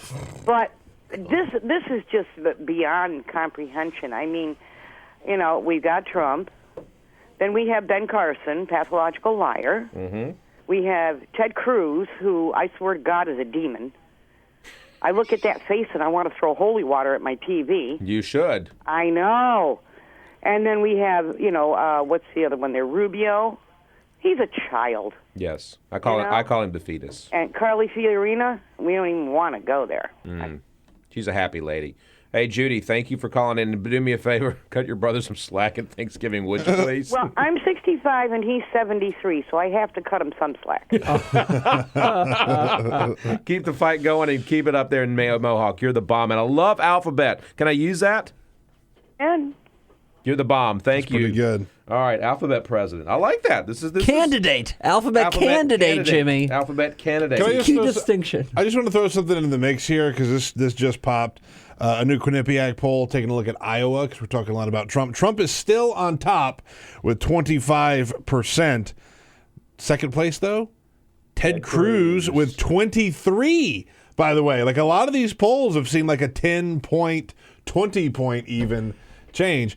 Ted Cruz is 2 points behind. That's a statistical tie. Where's Rubio? Rubio is at 13. Carson is at 18. Hey, remember when I was predicting Cruzember? I on this do very remember show, I just didn't realize that it would be towards the end of November. Yeah. But here we are. Here we are. In the days of Cruzember. Well, last week we said, this is good. Last week we said we thought Cruz was going to get the nomination. I still think Ted Cruz gets the nomination. I do. They need their Goldwater moment. Okay. We had our McGovern moment. We loved McGovern. They loved Goldwater. But they need to lose so badly to shake some sense into this crazy, wacko bird Republican Party. This is not my father, God rest his soul, who was. I loved him, but he was a bigot. He was a racist. He's from the South, for God's sakes, right? And he grew up in a different time, but he owned that stuff. And he was a misogynist. He was everything that you think he was. He was so Mad Men, it's not even funny how Mad Men he was. But in the South, he would look at this party today and go, whoa, Danger Will Robinson, what is this? What is this? I don't even know what this is. That's my prediction, because even my brother, who's conservative, is like, look, these people are crazy. Do you know any of these people? And the answer is no, not really. I mean, I've talked to Donald Trump before, but that's only because I think he's a bad person. By the way, Donald Trump, she just called him. We've been calling him a liar all morning, and Judy just called Ben Carson a liar. I think Carson is inept and makes mistakes, lots and lots of repeated mistakes, and new mistakes, if you will. I think Carson actually genuinely believes what he's saying sometimes. But Trump, I think, just out and out lies. I don't think he cares. I don't think he cares. I think he's playing a media game. I think he knows that he's putting on a show, that he's keeping people interested, that he's inserting himself in the conversation. He's probably the best candidate we've seen in a long, long time who's able to pull those media levers and attract the kind of attention he wants. So, no, I think certainly he's playing a much more cynical game than Ben Carson. If we go back and we look at the platforms of people like Huey Long and the great populists of our times, right? Oh, not of our times, of the country. Speak for yourself. Yeah, that's exactly. I am that old. Actually, I probably remember Huey Long. But if you think back to those times, these were people that would get up on the stump and say just about anything. Yeah. And Trump comes out of that tradition. Yeah. Absolutely. There's a long American tradition of that kind of crazy rhetoric. And as we've seen today, it attracts a certain element. His rallies have become far more violent. There's shouting matches all the time. He said recently, beat up that Black Lives Matter protester. Right. Needed to be roughed up. Mm-hmm. So it could escalate into a fairly dangerous situation when your rhetoric, when you focus on an appeal to a crazier, more violent section of the conservative base, and you bring those people out, and you energize them, and you turn them against other Americans. Certain things can happen, and he needs to be careful, I think. Yeah, I think that's right. We've got a caller from John from Crawford, Tennessee, not Texas, Crawford, Tennessee. John, good morning. Good morning, Jimmy, and congratulations to the Citadel over their great victory. How about that? Wow. Go Bulldogs. Man. That's right. John knows what he's talking about. Hey, John, I can tell you this much. I was sitting in, I'm not joking, a 4-hour German opera, Lulu, in New York City at the Met.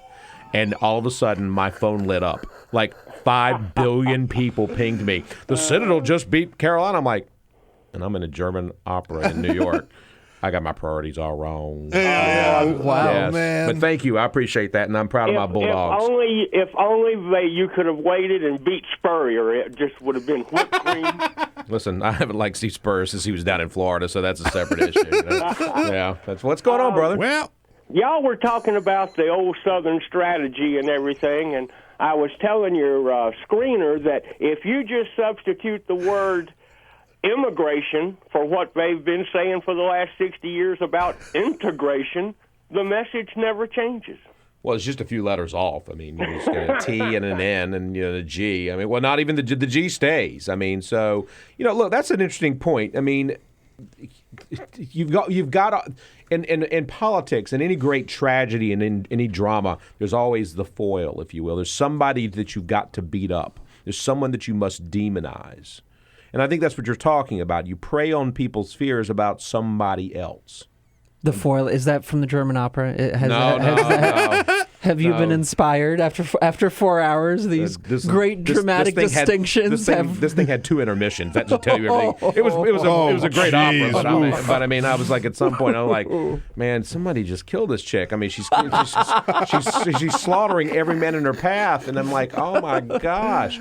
And she finally, I'm not going to give it away, but please don't. She kind of gets her thing in the end, and I was like, that's over, But the great news about American politics, unlike this opera, these kinds of things don't end. That opera ended after 4 hours and 15 minutes, thankfully. But what doesn't end in American politics, John, is the fact that you always pray. I mean, it's the next Willie Horton or whatever it is. When Trump at the beginning of the summer was talking about illegals coming across and murdering people, et cetera, and found a case. But, of course, didn't talk about the fact that everybody else is playing by the rules and living surreptitiously under, in a black market, if you will, under the radar screen as much as they can. This is the problem, because when you play on people's fears, you tend to motivate them to vote. And that's not okay. And it's the job of the party to contain that element. The Democrats said a long time ago that LaRouche is not going to be part of the Democratic Party because he's too anti-Semitic, et cetera, et cetera, et cetera, and racist and all of that. And I'm not equating the two necessarily, but I'm saying that it is the responsibility of certain Republican leaders in the RNC, elsewhere, certain moneyed interests, to keep that element in check and to ensure for their well-being, for the well-being of the country, that people like Donald Trump don't get legitimacy and don't resonate and grow within a certain kind of voter, because that kind of attitude spreads. And as we've discussed, it can become fairly toxic. Did Lindsey Graham just call out some of these guys? Lindsey Graham, to his credit. God, I'm going to have to agree with Lindsey Graham. To his credit, pointed out that there are 3,500 American Muslims serving in the armed forces today, and that it would be a great offense to them if we were to institute some kind of Muslim registry or whatever it was Donald Trump floated a couple of days ago, and called the idea preposterous and plain wrong and a contradiction of American values. You look so concerned, Jimmy. Concerned, you look so worried that you're going to have to Graham. agree with Lindsey Graham. Oh well, yeah. Yeah, I get it. I get it. There was a Muslim army, an army guy that was Muslim who tweeted out to Donald Trump the other day, "Hey, I'm Muslim. I serve in the army. I think." What are you going to do, register me? I've already got an ID number. That's right. Kind of a thing. I mean, thank God for that guy, given his, service to our country. We're going to take a break for a minute, and Igor's going to come back. I will. And then we're going to talk about some more good stuff. We'll be right back, folks. Your progressive headquarters for the 2016 election. This is The Bill Press Show.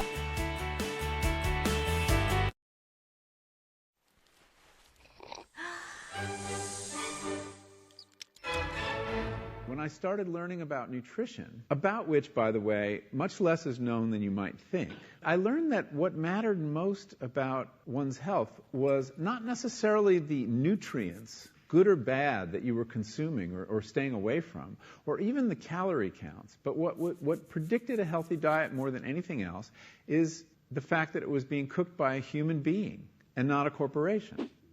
Corporations cook very differently than people do. They use vast amounts of salt, fat, and sugar, much more than you would ever use in your own cooking. And the reason they do that is those are 3 incredibly attractive and incredibly cheap ingredients. And when they're layered properly, as in a chip or pastries and forms of junk food, they're incredibly addictive. They really press our buttons. They activate our dopamine network, our cravings. And in fact, people in the industry, they don't talk about addiction in the food industry, even though they traffic in addiction. They talk about craveability.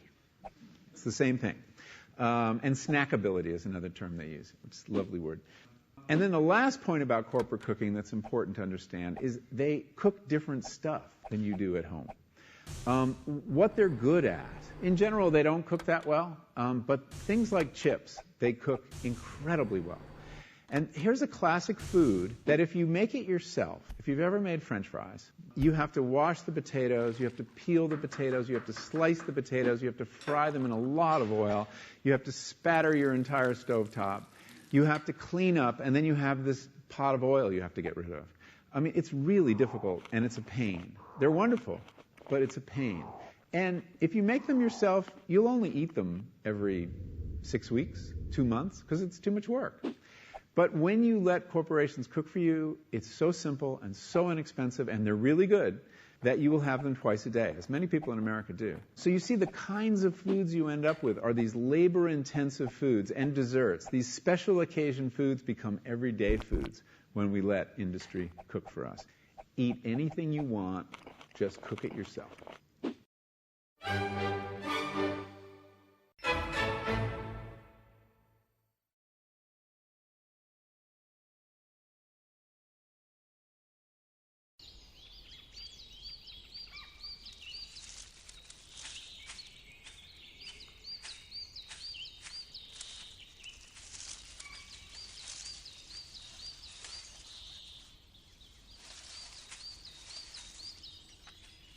At Earth Justice, we defend the environment in the courtroom.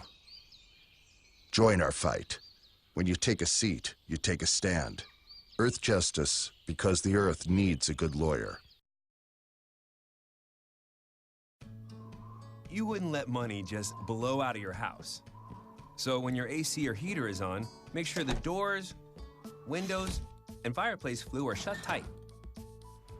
If you're headed out, turn down the AC or lower the heat by 10 degrees. And always keep your water heater set at 120. A little bit of common sense goes a long way. Get more great tips at energysaver.gov. So, I'm kind of new here, but I've noticed a trend. My human does this funny thing where she goes around and gets all my toys, and then she hides them in that basket by the door. You know, but it's always the same basket, and it's always in the same place. And then she acts so surprised when I find them, but, you know, she's putting them in the same basket. Again. It's like, hello, that's where you put it last time. You were the worst at hide and go seek.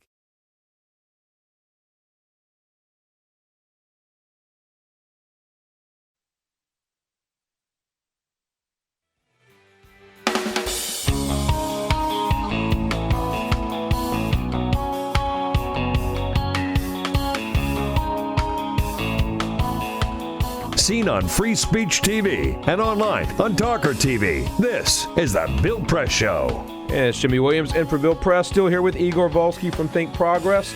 So, a new poll out, boys and girls. Oh, I love polls. A new poll out.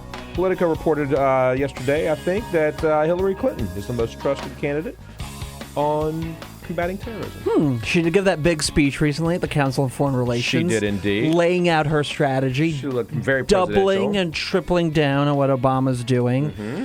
But also ensuring that Arab countries have a stake in the process and making some kind of political reconciliation in Syria in particular actually take place, and arguing that that is the key to any kind of sustained resolution to the conflict. Does that mean Assad stays or goes? I think it means Assad goes. Didn't Barack Obama say that 2 or 3 years ago? Yes, Assad's still there, though. Right. And so now that the Russians have a stake in this, and the Russians are, for all intents and purposes, holding up Assad, doesn't it make sense that the Russians should get rid of Assad? It does. I don't mean they to try are to make afraid sense. if you talk to them in Russian or English, they will tell you that they don't know what comes next, and Americans don't know who comes next, and they don't know who comes next, and so they're afraid of the vacuum. And they would point to ISIS and say, "Look at what happened after Saddam, after Assad, was challenged. Look at what happened. Yeah. So what happens next? What's your plan?" I mean, they're working on it now. Democracy's a funny thing. That's Igor, right. thank you for coming Thank in. you. I appreciate it. Have a good Thanksgiving. And folks, we will be back in just a minute. This is the Bill Press Show.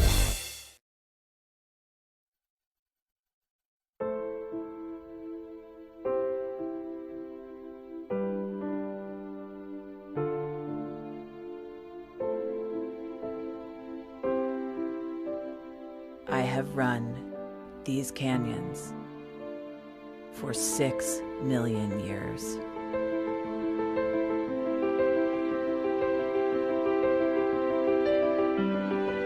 I have traveled From the Rocky Mountains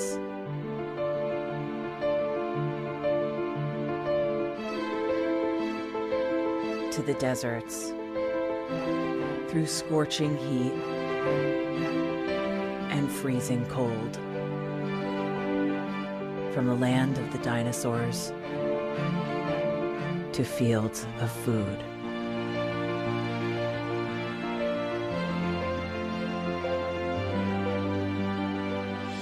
I lend my hand to 7 states, 2 countries, 9 national parks, and 36 million people across an arid West.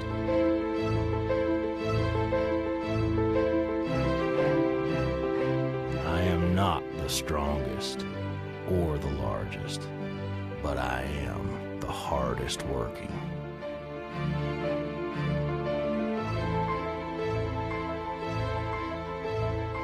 People love me. My playfulness, My beauty. my power,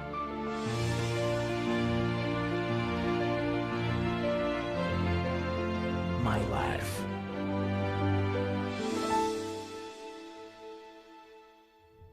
But I don't think I can offer any more. I am tired. I am tired, tapped, and tied. Of the hundreds of major rivers in the world, I am one of the few who no longer kisses the sea. Battles to harness my soul have been won and lost. Use me wisely, and I will sustain you. Use me like you have, and I will break. My name is Red. The Grand River Red. The American Nile. The Canyon Maker. I am the Colorado River. And I am the most endangered river in America.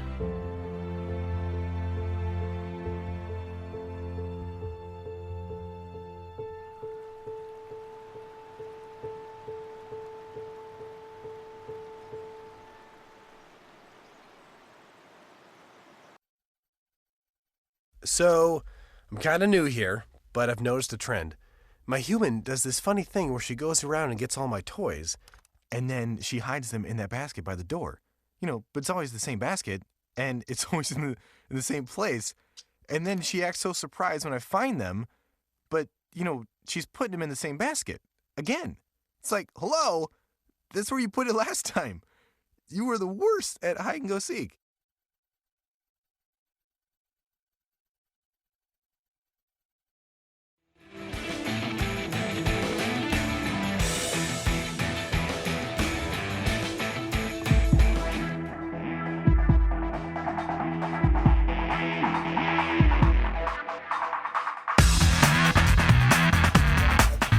Streaming live video right now at youtube.com/TawkrTV. That's TAWKR-TV.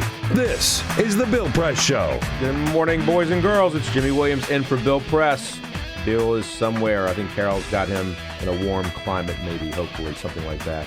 But we're back, and we're here with Matt Vasilagambros, who is a staff correspondent at the National Journal, or as I like to call it, Natty Journal.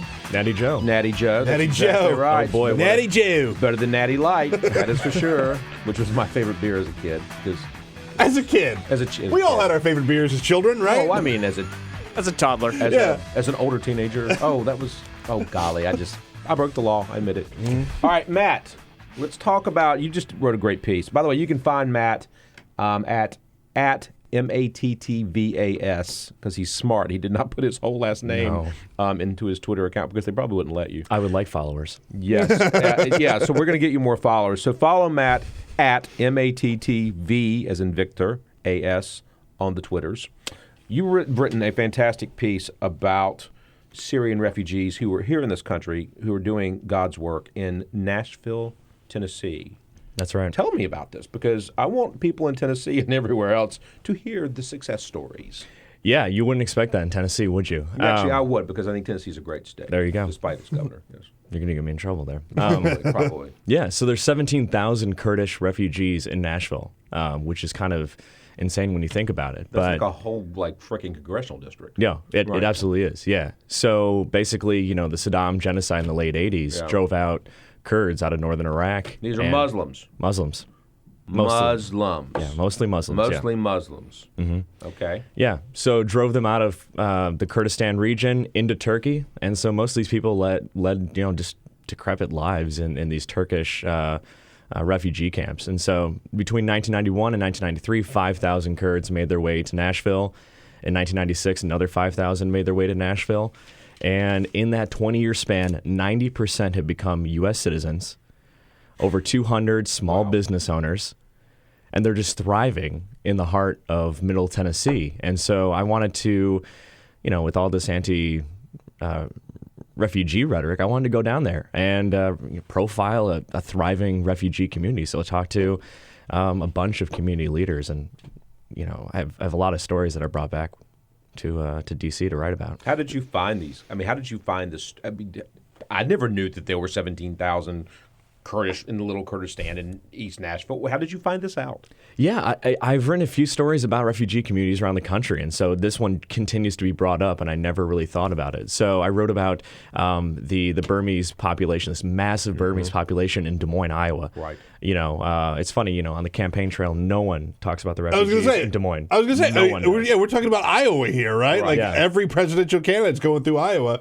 They're not visiting Little Burma while they're out there? There is a Little Burma, and no one talks about the refugees. There's a massive community. Iowa was the first state in the country to take in Vietnamese refugees, the boat people, if you remember. Yes. Their governor was the first one who said, we need to have some sort of humanity and empathy, and he pleaded with President Carter to send in the Navy and save these people.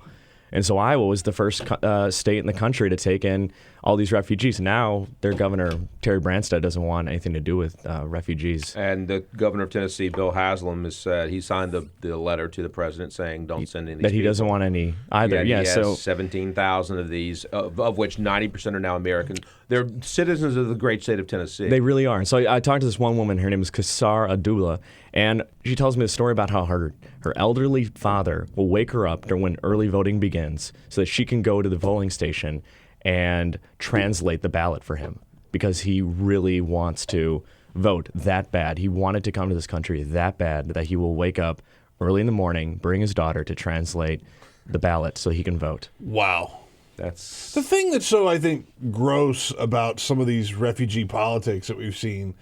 What are we now, like 30-something states, 30-something governors that said they wouldn't allow them in their country or in their states? One Democrat, by the way. Yeah. One. Yeah. But, what kind of message is that sending to the refugees that are already there? How is the reaction in those states where their governor's saying, we don't want you, but they're already there? It's so surprising. I was looking at this Gallup poll that says that Americans have never been welcoming of these refugees. And and they go down the list, Bosnians, Vietnamese, Hungarians, Jews, right? And I was wondering yesterday, when people actually look back and reflect on these communities that have actually made it. I'll tell you another person I met down there. This guy, his name is his last name is Suleiman. So Officer Suleiman, he was so touched by everyone they gave back. So he arrives in 1991. Mm-hmm. He only owns one outfit, which is snow boots. These bright blue shorts. He just and then the snow boots are. That's a look. And the snow boots were pink. It is what he thinks about. And now, that's all he. So anyways, he on his regular route, he passes by this church that covered his family's rent for 3 years, and they bought him clothes and checked in. So he wanted to give back, and so he became the first Kurdish police officer in that town.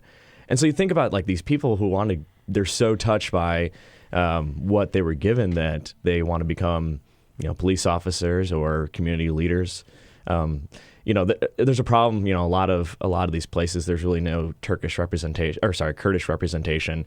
I mean, I've gone to just north of Atlanta, and there's majority minority counties that are completely run by white Republicans. Right, this is a problem down in the South or across the country. Probably gerrymandering is all over. Yes. Yeah, absolutely. So I mean, that's still an issue for that community. There's no political representation, but I think it's incredible they've built their own ecosystem. 17,000 people have built their own ecosystem, but it's not without challenges, obviously. So in 2008, 3 white supremacists Molotov cocktailed this mosque, burnt it to the ground just outside of Nashville. And then right now, there's a middle school just outside the city that wants to ban history books that even goes over world history that touches Islam. Says that Islam happened in the world, and they think that is too radical for their students to learn. And so these Muslims in Nashville face their own discrimination. So getting here has been hell. They had to go through that huge security process. Correct. Right. That I'm sure you guys have gone over. We've all read about. How many terrorist attacks in Tennessee? 0. Right. So 100,000 Kurds were, for all intents and purposes, murdered by Saddam Hussein. Mm-hmm. Between 91 and 93, about 5,000 Kurds resettled in Nashville. The third wave came in 96 with another 5,000, so on and so on. And then, as you said, over the next 20 years, 90% of these people have become U.S. citizens. None of them either before or after they've become U.S. citizens. To date, today is the 22nd of November, am I correct? 24th. 24th. I don't even know what today is. Today is November 24th, 2015. To date, I'm just wondering, Matt, has a single Kurd that lives in Tennessee attacked an American citizen in a terrorist way? No, right, not in a terrorist way. All right, no. I just want to make sure that we're okay. Because stating the obvious sometimes is what you need to do to make people realize that when you have an open heart and an open mind in a system that ensures safety of your fellow citizens, that you can actually do something good. Doing something bad is what we did to the Japanese in World War II. Doing something bad is what we did to Jewish folks that wanted to come here, including Anne Frank, but couldn't because our government was anti-Semitic. Mm-hmm. And by the way, that would have been President Roosevelt's administration that did that. I will own that all day long as a Democrat. We should have done better. But the bottom line is, these people they're leaving for a reason. And the reason is not to kill us. There's the picture of the boy that washed up on the shore that I tweeted out last week and said, this is not a terrorist. This is a child. This was someone's child. And that child is not going to, that 4-year-old wasn't, however old that kid was, who's never going to be able to go to college. That child was not a terrorist. And I think this is the key. And I think your piece is important. Yeah, and I there's another story that I didn't put in here, but it just didn't fit. But I thought it was wonderful when I was talking to that woman Kassar, who's this incredible community leader. She leads a charter school down there. She was saying that coming to America was the first time that she's ever become friends with an Arab, because Kurds and Arabs are basically at war in that region. Right. And she says coming to Nashville, and there are other immigrants and other refugees from that region. She says that actually coming to Nashville has added some sort of humanity to her community too in that respect. And so, there are bakeries in Nashville where Kurds and Arabs, traditional and historic enemies. Yeah, the Shiites versus the Sunnis, et cetera, et all cetera. of that. Right. Working together and our friends. I think that was incredible. And she said that wouldn't have happened unless she came to this country. Yet you have Alabama's senior senator, Jeff Sessions, saying, quote, there is simply no way to vet Syrian refugees. Oh, really? Yes. No way, huh? No way to vet those refugees. Okay. I would suggest that there is a way. Yeah. Right? You should do more reporting on this. Any other pockets of the country where these success stories are happening that we can talk about, that you're going to do some more, out in the field coverage on? Absolutely. I want to go to Minnesota. There's a wonderful, I would suggest you do it in like June. Yeah, right. You know what? I need my ice fishing. That's, sure. Big fan. Yeah, me too. Right. Yeah, exactly. Yeah, sure. So tell me about Minnesota. Sure. There's another massive pocket of refugees, the Hmong, another Southeast Asian population. Anyways, I mean, if we're talking, I just think it's important. If we're talking like conflicts that the U.S. have engaged in, probably the same way that we look at people from the Middle East today, or this country looks at people from the Middle East today, they were looking at people from Southeast Asia in the 70s and 80s. No trust, right? Right. No trust. We don't want them here. But they came. There was some sort of empathy at the federal level and brought them here. And, they are all over the country. In Seattle, there's a huge Hmong population. In Minnesota, there are Muslim and Asian and different pockets all over this country that I want to go to and show that, look at these hundreds of refugee communities that have made it on the article that I mentioned earlier about Des Moines, when I went there, they live on nothing. They get 90 days of support. And think about living your entire life in a refugee camp and you don't know the language, you don't know the society, and you don't have a job, and you get 90 days to get on your feet. And some people call that 90 days too much of welfare that some immigrants don't get. Fine, right? But this is basic support, just basic support that they get. Irish do not apply is now Syrian do not apply. Matt, thank you. This is a great piece. Thank you. And we'll be right back. Get social with Bill Press. Like us at facebook.com/Bill Press Show. This is the Bill Press Show.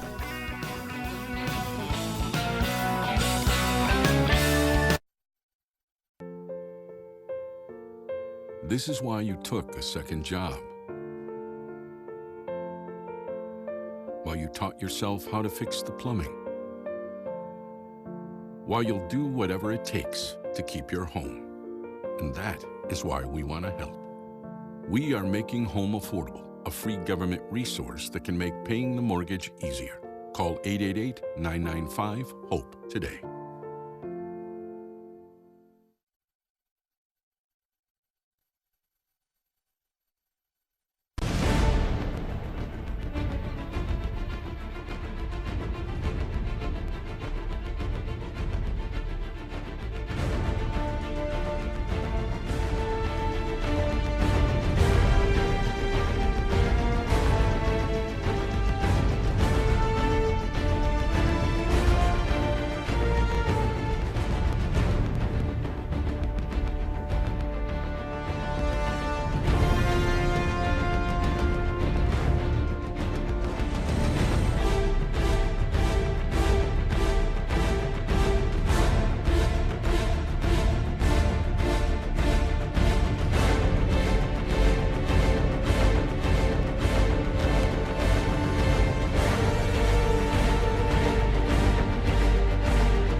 So, same time next week?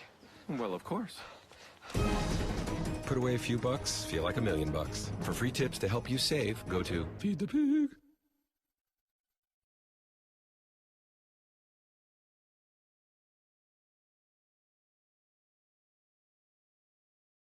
Hotline. This is the Bill Press Show. And it's Jimmy Williams in for Bill Press this morning, and it's an honor for me to do that. With me is Matt Gambros, who works for the National Journal. You can follow him on the Twitters at MATTBAS. So go follow him. This is a brilliant guy. So we were just talking about what's happening down in Nashville, and that's with refugees. There's another kind of refugee that we talk a lot about, but we don't talk about them in the sense that they're refugees, even though they left their country for a reason or left their countries for a reason. Tell me about this lady down in Nashville that you covered. Yeah, her name is Juana Villegas, and so in 2008 she was driving her 3 children back from a prenatal visit, and she was pulled over by a police officer who was driving in the other direction. Said she was driving recklessly. He never really told her what she did. But she was 3 days from giving birth. Pulled her over, was really hostile with her, told her to kiss her babies goodbye while pulling her away. Whoa. He told her to kiss her babies goodbye. Because she's going to Mexico. Oh, my God. Is this guy still a cop? He is, yeah. Yeah, he is. What is his name? Do we remember? It's in my piece, yeah. All right, so we're going to have to go find this guy's name because Right. I'm going to just skewer this dirty person. Yeah. All right, anyway, keep telling me the story. Yeah, no. So kiss your babies goodbye. So she goes. She doesn't know much English, but she does know no, please no, my babies. And so she's yanked away and she's thrown in prison. 2 days later, her water breaks while in prison. And from that moment on, for the next 36 hours, she is shackled by the legs and the arms while she's in the process of giving birth. And if it wasn't for one benevolent cop who listened to the nurse who untied her in the hour and an hour before and hour after she gave birth, she would have been handcuffed during the birth as well. And she But one hand was handcuffed. It was like left hand, right leg. Unbelievable. This is like stunning. These people want to protect, quote, life, but they don't. I mean, seriously? Yeah, I mean, they treated her as a dangerous criminal when she was an undocumented Mexican immigrant who was pulled over for a minor traffic violation. She didn't have a license on her. And she had her 3 children, and she was about to give birth, and she gave birth under this heavy custody. When she wanted to get out of the gown or go to the restroom, she was shackled. The 2 male police officers were watching her at all times. And, she tells me that when she wanted to nurse her child, one arm was handcuffed and she held the little Gael with the other arm.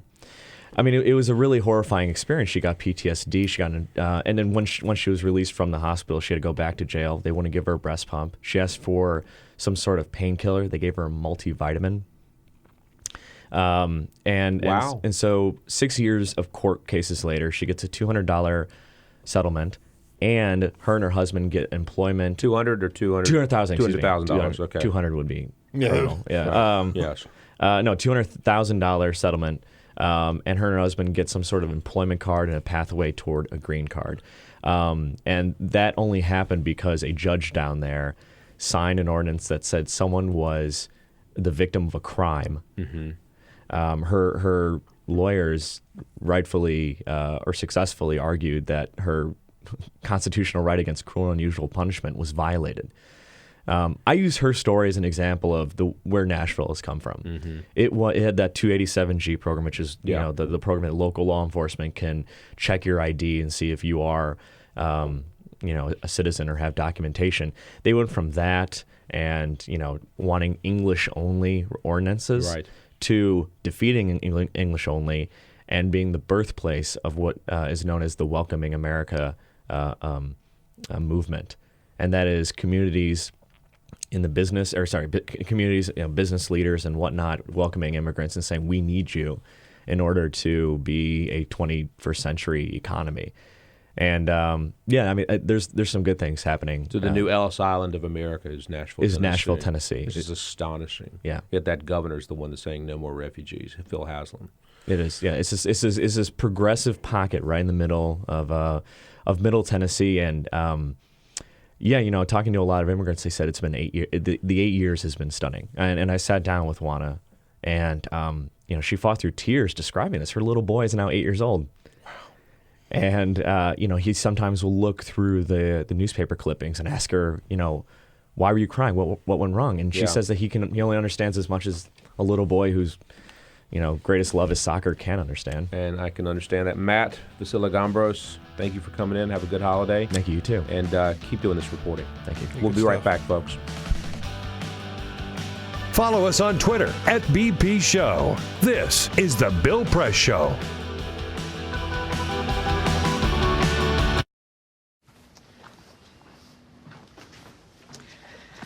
All right. I know this isn't any fun to talk about, but we should. Okay. So who's going to do what? I'll pack the dead batteries. Great. I'll only put what I don't need into a duffel bag. Perfect. That's totally unhelpful. No problem. Meanwhile, I will try to comfort everyone by speaking in a calm voice. And I'll try to get the generator going without any gas. Oh, let's not forget the cell phones, which probably won't work. Right. And who is going to handle supplies? I can forget to do a list for us. Thanks, pal. Well, I think we couldn't be any less prepared. I'm proud of you guys. Talk to your kids about who to call, where to meet, what to pack. Visit ready.gov/kids for tips and information.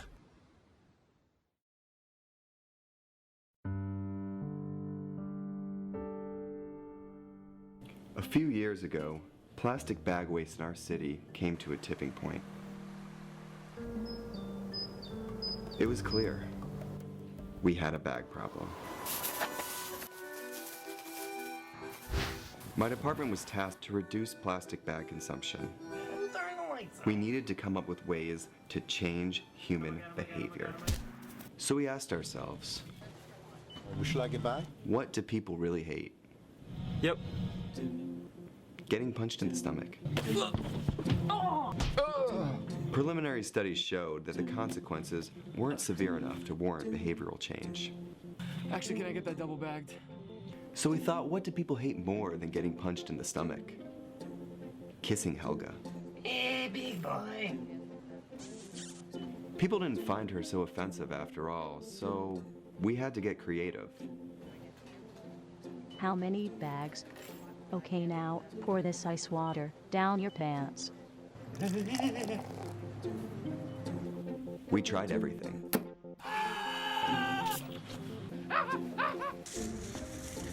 Eat this rat.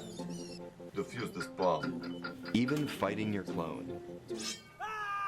After blowing through millions of dollars of government funds on research, I came up with a brilliant idea. Why don't we just charge 5 cents per bag?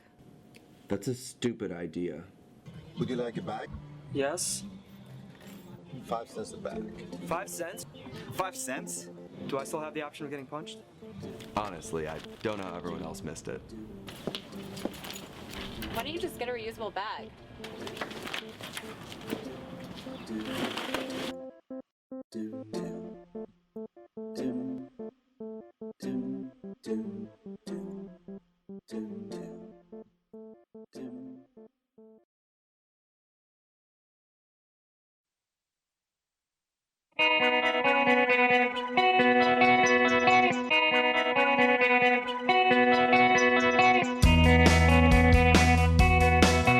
This is the Bill Press Show.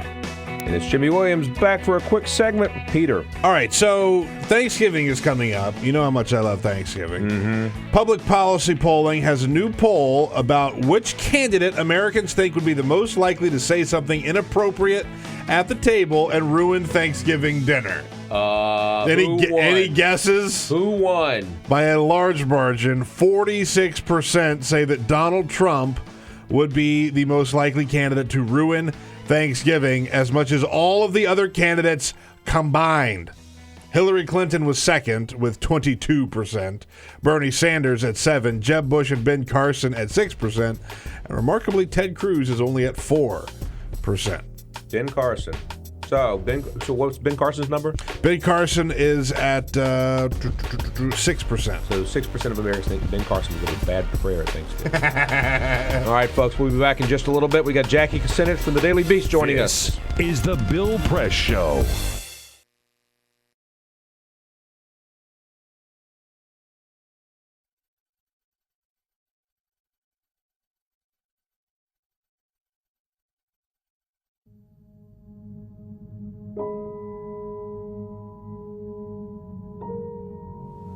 The hardest moments for me is when I'm laying awake in the middle of the night and I'm thinking about all the times I made a pitcher of Kool-Aid with the water, or I boiled a pot of corn or potatoes with the water.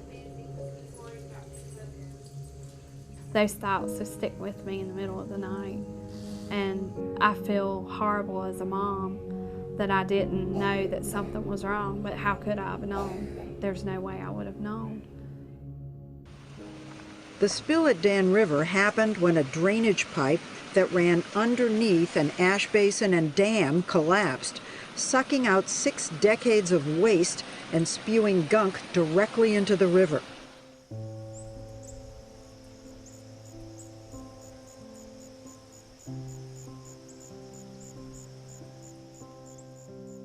My husband and I just kind of looked at each other like, should we be concerned? We live right next to an ash pond, and this was coal ash spilling into the Dan River, and we learned at that point all of the toxins that were included in coal ash. A situation like Dan River, where there was a catastrophic disaster, gets people's attention, but the fact is that these coal ash pits have been leaking and poisoning people's groundwater and the state's surface waters for decades. Coal ash is the residue left behind after coal is burned in a coal-fired power plant. A large coal-fired power plant can burn 10 million tons of coal a year. When the organic matter in the coal is burned away, what's left behind are these trace minerals, things like arsenic, lead, mercury, selenium, and chromium. And these are highly concentrated. The coal ash can have concentrations of these contaminants that are 10 to 100 times greater than the level in the coals themselves. Coal ash pond number 1 is right behind my house, literally pretty much in my backyard. We were approached by a neighbor who was wanting to have their well tested, and we decided that maybe we should have ours tested as well. They found hexavalent chromium at 4.5 parts per billion. So in talking to the residents, we have discovered anecdotal evidence of an extraordinary number of cancers for this fairly small community. Some of us in the community got together. We started kind of talking about all the cancer that we've seen in some of our family friends in this community. I think we had somewhere in the neighborhood of around 70 names.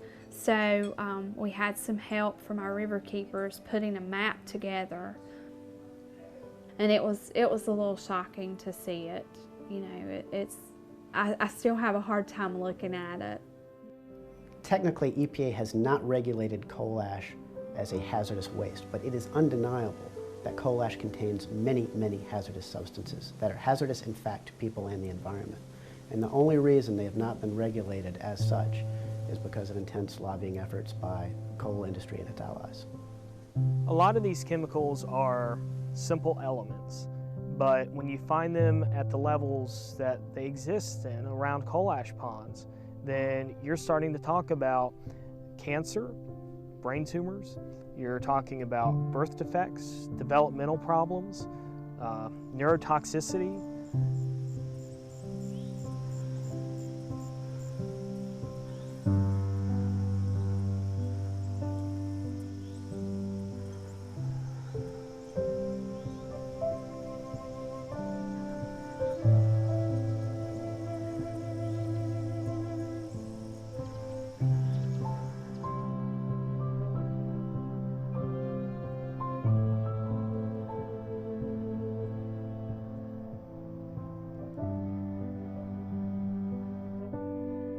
We began to look at legal options, cases that we could bring in court to protect communities and their citizens from these toxic leaking time bombs. In 2002, North Carolina enacted a public financing mechanism for judicial elections. This kept private money out of judicial elections. The repeal of the public financing program in judicial elections in North Carolina creates a dangerous precedent for all. and it gives corporate polluters and other special interests the opportunity to elect the judges that they want. And this is important for us all. Everyone should care about this. Because when you think about the fact that the state and the federal government have basically abdicated their responsibility to regulate these issues, the state courts are the last stopgap. I think this is no longer a problem that's going to go under the radar. It has been exposed, and I am confident that we will ultimately, with the facts, win out and ensure that we have protected waterways. And so this is something that we all should care about. If we're worried about the water we drink and the air we breathe, we have to be concerned about money in judicial elections.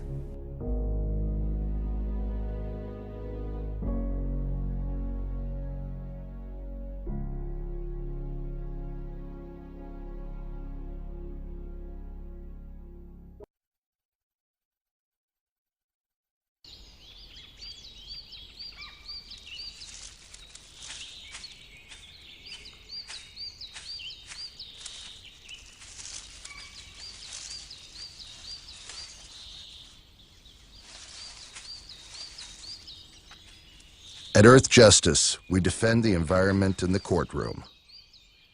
Join our fight. When you take a seat, you take a stand. Earth Justice, because the Earth needs a good lawyer. The average text takes your eyes off the road for nearly 5 seconds. At highway speeds, that's enough time to travel the length of a football field. Stop the texts, stop the wrecks.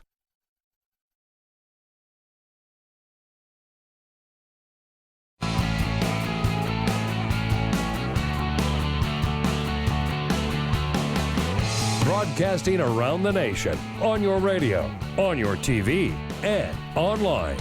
This is The Bill Press Show.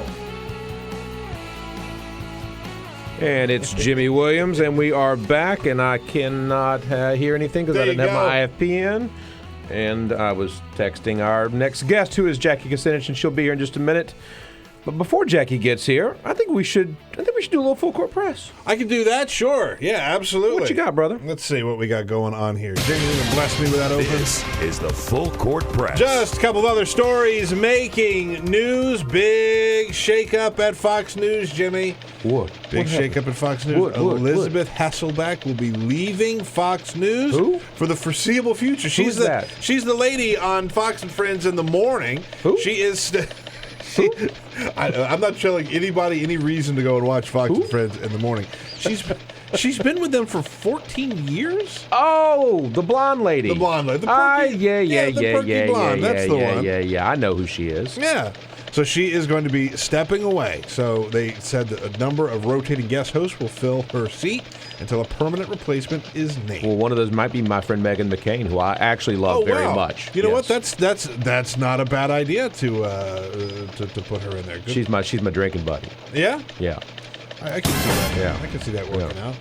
Congratulations to Jack in the Box. You ever eat a Jack in the Box? No, because they have like salmonella and like crap like that. They've recovered from that, by the way. We don't have any near us. I don't eat anything called Jack in the Box. Exactly. Yeah, exactly. But here's the deal. They said they made the big announcement yesterday. They are switching to 100% cage-free eggs. They serve a lot of breakfast, by the way. A huge breakfast menu with egg sandwiches, burritos, croissants, whatnot.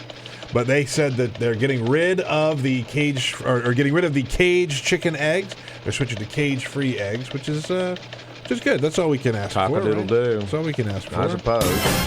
And yesterday, the Russian Ministry of Justice outlawed Scientology from Russia. All right. Yeah, right. I can get behind this idea. Now I have to wait. I got to agree with Lindsey Graham and the Russian government. I know. Yeah, there was a court back. The Russian Justice Ministries claimed that the organization's activity did not comply with the federal law of religious freedom. That's what this all comes down to, right? Is Russians and their religious freedom. They said that Scientology does not fit into the standards, the category that needs to be filled to be an actual religion in Russia. You know, here anybody can create a church or a religion, right? Like, yes. You can do whatever you want. Like John Oliver did. Like John Oliver did, exactly. That's exactly right. Exactly, but you can't do that in Russia. So they said Scientology does not fit the criteria, and so they are no longer welcome. The people that live across the road from me out in the mountains of Virginia took the old general store and started having church services in it. Yeah. And then they put up a McCain sign back in 2000. And I'm like, so here's how this works. You're not paying taxes. I'm paying taxes.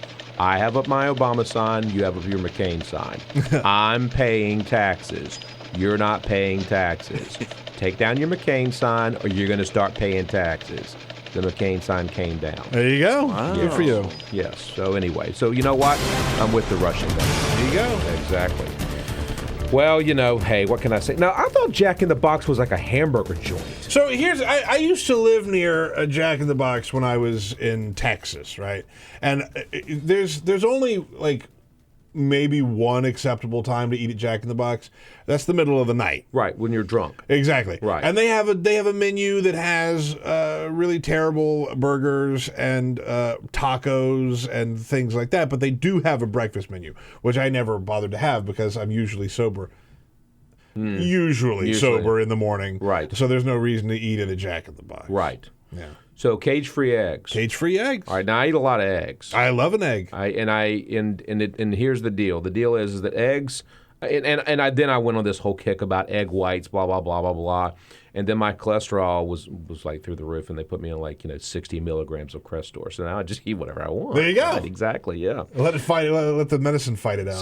So now the whole point of this is that now I go through when I go to the Harris Teeter and I go actually the kids down the road from me, not the same ones with the church, but the kids down the road from me, they have these fresh eggs from their chickens, right? And these chickens, I've seen these chickens. I'm not friendly with these chickens, but I know these chickens, and so I buy the eggs from them. Do you really? Yes. But when I go to the Harris Teeter, I always buy the organic cage-free eggs. There is a difference. I agree. There is a difference. There is absolutely a difference there. So I think Jackie is with us, or she's here somewhere in the building. Jackie will be in shortly. She'll be in shortly. All right, very cool. So then, what was your first one there a minute ago that you were talking about? What, the first story about Elizabeth Hasselbeck? Yeah, I mean, I think I know who she is.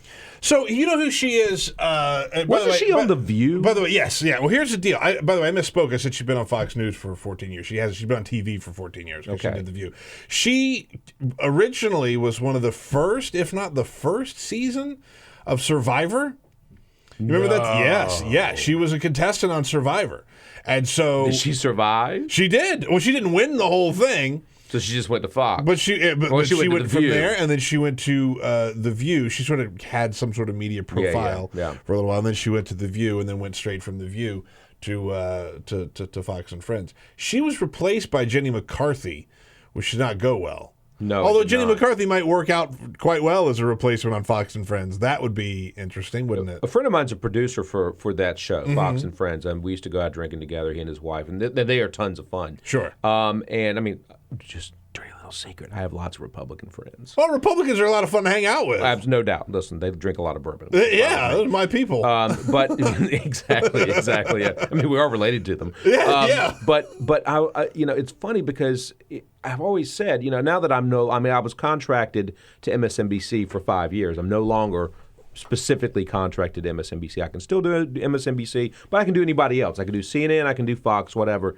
And so I called my buddy over at Fox and Friends. I was like, hey, man, I can do this now. And he said, Jimmy, after the amount of times you've trashed Fox, I don't think that's ever going to happen. And no way it's going to happen. Yeah, I was like, daggone, maybe I shouldn't have trashed Fox and Fox so many times. He goes, right. And I'm like, oh, well, that's life. That's the world we live in. So, you do what you can do with the world you live in, right? Yeah. That's exactly Bill is one of these guys that's like, he'll go wherever, right? Like, he'll bash Fox News, but he'll happily go on Fox News. There are a lot of people that come on the show that say, oh, I won't even go on Fox News. I'd go on Fox News if they have it's crazy. Why wouldn't you? Roger Ailes, call me. I'll go on Fox News.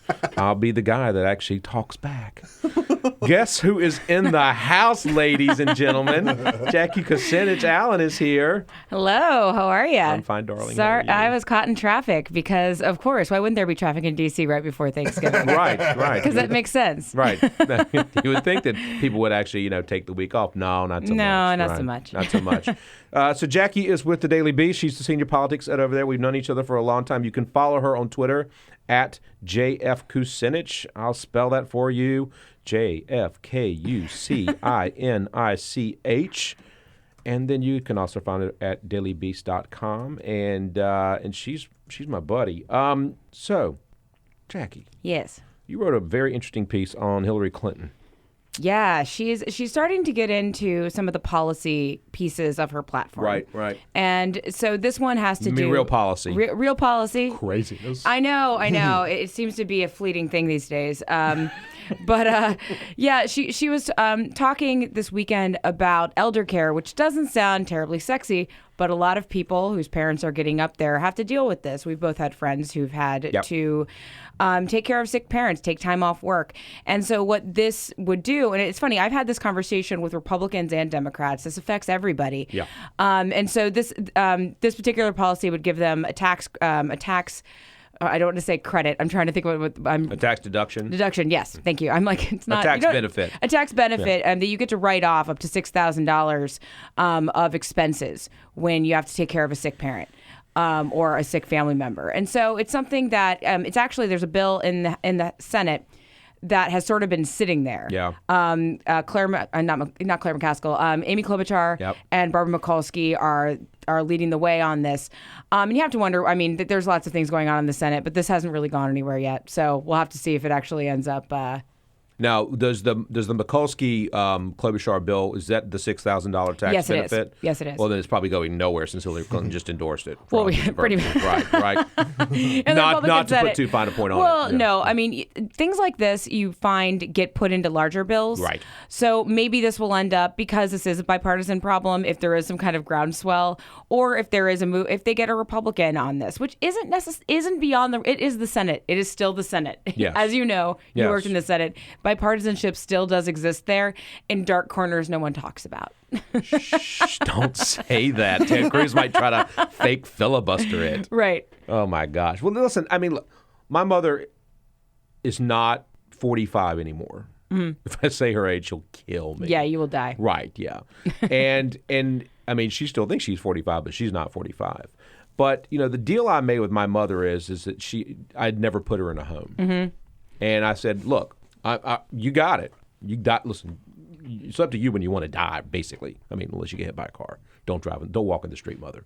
But she lives in the middle of nowhere, right? And so I'm like, look, this is the end of your life. These are your best years. You determine this. But when you get to the point where you can't do what you got to do, then I'm going to have to bring in somebody to take care of you because you live 400 miles away from me. Right. And if I can get a $6,000 tax benefit for that, you daggum right I'm going to do it. And my mother's a Republican. Right. Well, right. And all you need to do is watch any cable network to realize what a big problem this is becoming or what a big issue this is, because every other commercial is what to do with old parents, essentially. It's saying, I think one's called A Place for Mom, which which is horrible. I'm sorry. I'm sure it's wonderful. I'm sure it's a wonderful place for your parents to live, but it's just... I'm sure it's a wonderful place for your parents to live. Place for Mom, Mount Hope Cemetery. Yeah, it just on its face kind of sounds horrible, but I'm sure it's a lovely place for your parents to live. But you see this it's every other elderly lesbian care. Right. There's no men allowed. Right. Exactly. But you see all of these ads, you see all these commercials on cable, and you know that people are dealing with this every single day, and they have to take time off work, and not all employers are okay with that. Right.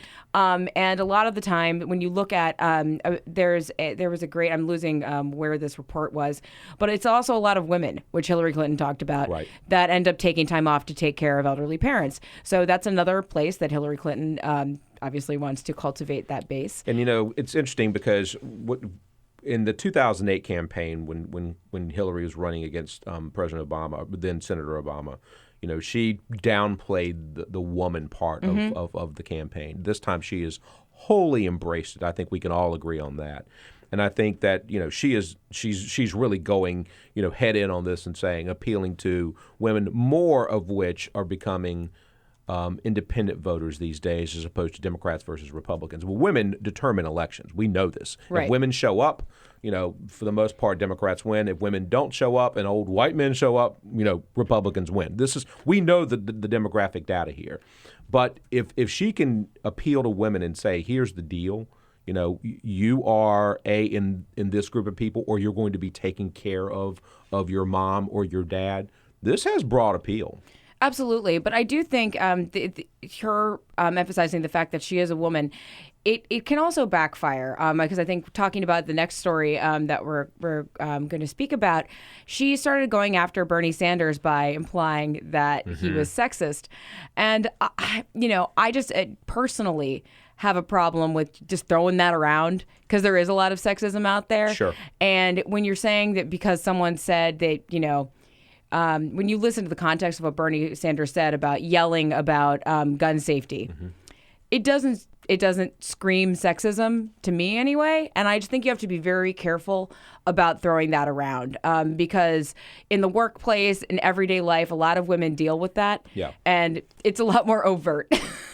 Yeah. And there are these buzzwords, shrill, and none of that happened in terms of, when she was in the debate. Bernie Sanders said yelling about gun control doesn't really do anything.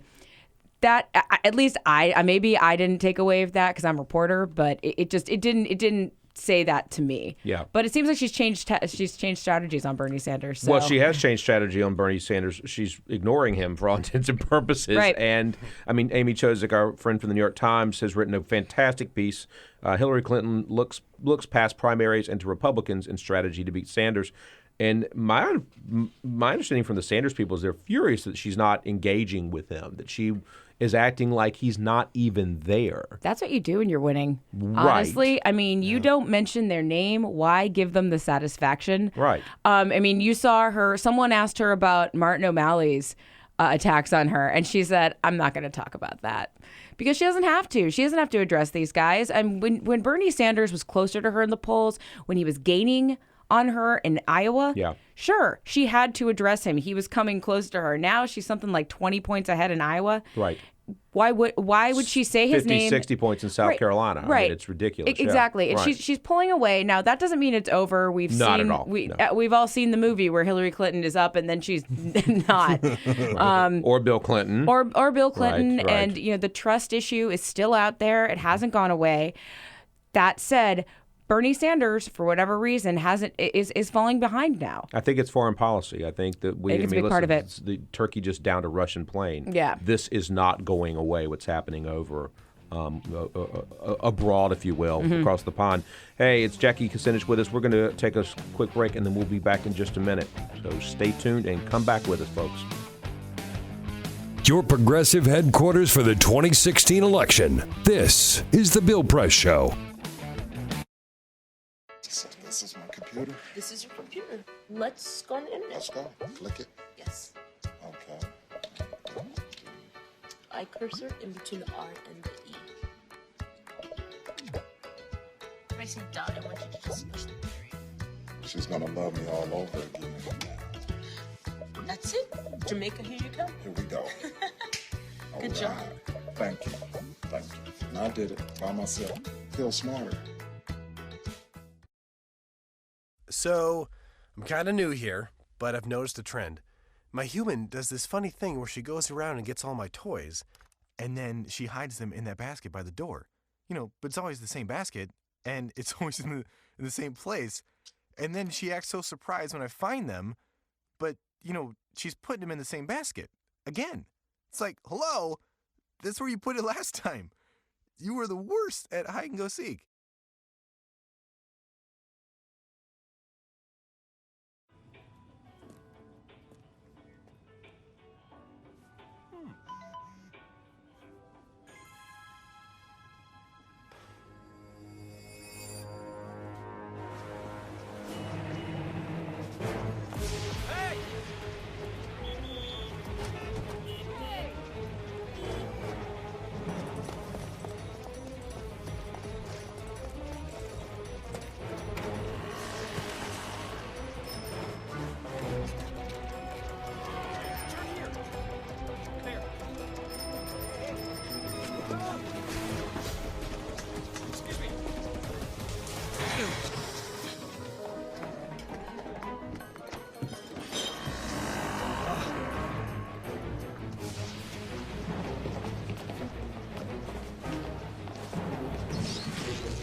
So, same time next week?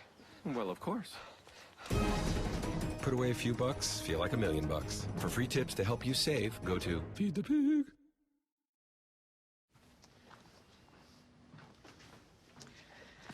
All right. I know this isn't any fun to talk about, but we should. Okay. So who's going to do what? I'll pack the dead batteries. Great. I'll only put what I don't need into a duffel bag. Perfect. That's totally unhelpful. No problem. Meanwhile, I will try to comfort everyone by speaking in a calm voice. And I'll try to get the generator going without any gas. Oh, let's not forget the cell phones, which probably won't work. Right. And who is going to handle supplies? I can forget to do a list for us. Thanks, pal. Well, I think we couldn't be any less prepared. I'm proud of you guys. Talk to your kids about who to call, where to meet, what to pack. Visit ready.gov/kids for tips and information. Hey, thanks for stopping by.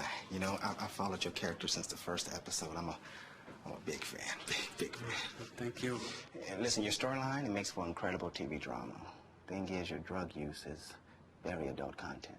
Too adult for the kids. So I'm gonna have to block you. Oh, man. Yeah. Well, have a good one. You're a nice lady.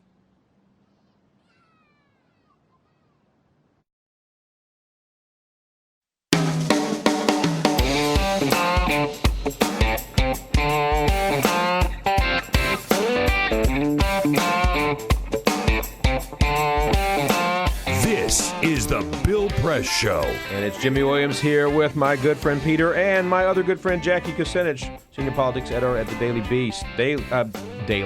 Jackie. Well, from now I'm just going to call you Time Daily. It's whatever. It's fine. Yeah. When you and I go out drinking, we call each other a lot worse. Donald Trump and his campaign staff. Yeah. What's going on with this telling reporters? I mean, did the First Amendment just go away for the Trump campaign? Or I'm wondering. I mean, so it is not uncommon when you're on the campaign trail and you're a reporter to have to be in a pen. Right. It's because normal. Well, it's normal, especially when there is Secret Service involved. Yeah. You've got to go through magnometers. You've got to have all of your gear scanned. Yep. It's common, and. Because all those terrorist reporters, right? Well, I mean, it depends on who you're talking to. That's true. That's a good point. That's a good point. But it is that is common. But the way the Trump campaign seems to be handling this, it seems to have gotten pretty serious fast. I haven't been out on the trail with Trump, but it seems like a lot of reporters are getting yelled at, are not allowed to talk to the people in the crowd, which is pretty unusual, frankly. When that happens, the odd time that happened in the Romney campaign, usually they relinquished after you talked to them and said, this is part of my job. Why wouldn't I want to talk to people in the crowd? So, or what are you afraid of? Mm-hmm. What are they going to say? Right. At this point in the campaign, get out of my country. That's what they're going to say. Well, but this is unusual this early in the campaign. And so that's what I think is so disturbing. And just the tone. I mean, I heard the audio of some of the Trump staffers yelling at the press. Again, I wasn't there, but it's a little harsh. There still is some respect between operatives and reporters, and that should be maintained. Things get chippy. It happens, but chippy that's a new word. I like chippy. Chippy. Yeah, I like chippy. Oh, I like that. Hey, Jackie, have a good holiday. Thank you too, and Jimmy. Thanks for coming. I appreciate it. Come back again soon. And folks, we're going to be back in just a minute with Ford Barzey, who's executive chef at Carmine's DC, with some delicacies. Stay tuned.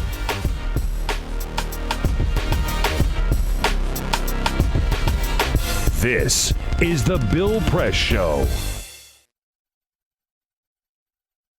The average text takes your eyes off the road for nearly 5 seconds. At highway speeds, that's enough time to travel the length of a football field. Stop the texts, stop the wrecks. Before now, it's been difficult for criminals like us to know which states have loose gun laws. How would a criminal like me know which states permit me to carry loaded guns in their amusement parks, golf courses, or beaches? I have some violent friends. We all wear leather jackets and scream at women. And we want to find out which states we can buy and sell guns easily. crimadvisor.com. That's the site to find out where it's easiest for felons and fugitives to buy, carry, and even traffic guns. That's why I love Arizona, where I can go see the beautiful Grand Canyon and carry a loaded gun without even having to get a background check. You would fail that background check. I'm sure of it. Now, what about a road trip? What states can I go to fill my trunk with guns and take it back home for my even more dangerous friends? CrimAdvisor has a list for that. That's so unreasonable. Our traffickers' top 10. Nevada. What happens in Vegas may have to stay in Vegas, but your guns don't. Bring them over to California and sell them. The market up there is hungry for guns. I understand that crimadvisor.com will tell me which states really cater to us criminals and creeps, but what about the states where we're not so welcome? The ones that don't get us? I don't even like saying the name of these states, but California, Connecticut, Maryland, and New York all have laws to keep guns out of the hands of people like us. I want to shoot California so bad. Boo, California. Boo, go home. Wow. CrimAdvisor.com has all this information? Sure does. CrimAdvisor.com. Plan your perfect getaway. Oh, like TripAdvisor. Oh.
So, same time next week?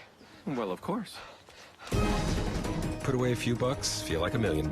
For free tips to help you save, go to Feed the Pig. What the frack? What the frack? What the frack? What the frack? President Obama, are you fracking kidding me? Reopen the EPA studies. In Texas, Wyoming, and Pennsylvania. Fracking pollutes our oceans. Fracking poisons our water. Fracking makes climate change worse. Fracking relies on toxic chemicals that cause cancer. Ban fracking now. Ban fracking now. Go on. Ban it. Ban fracking now. Please.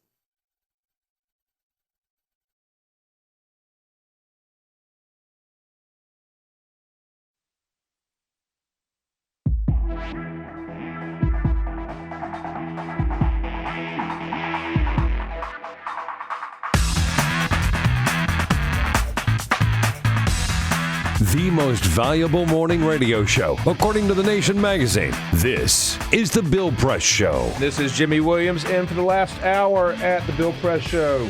And you can follow us at BP Show on Twitter.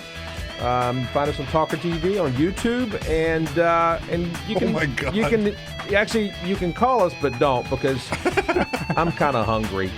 And the reason I'm kind of hungry right now, in case you can see, which you can't if you're just listening, is because we have Ford Barcy in here as the executive chef at Carmine's, and whoa, dude! I know, it's crazy. Yo, happy Thanksgiving, man! Happy gobble Thank you, gobble too. day, man. We got this is craziness. It's everything. It's everything.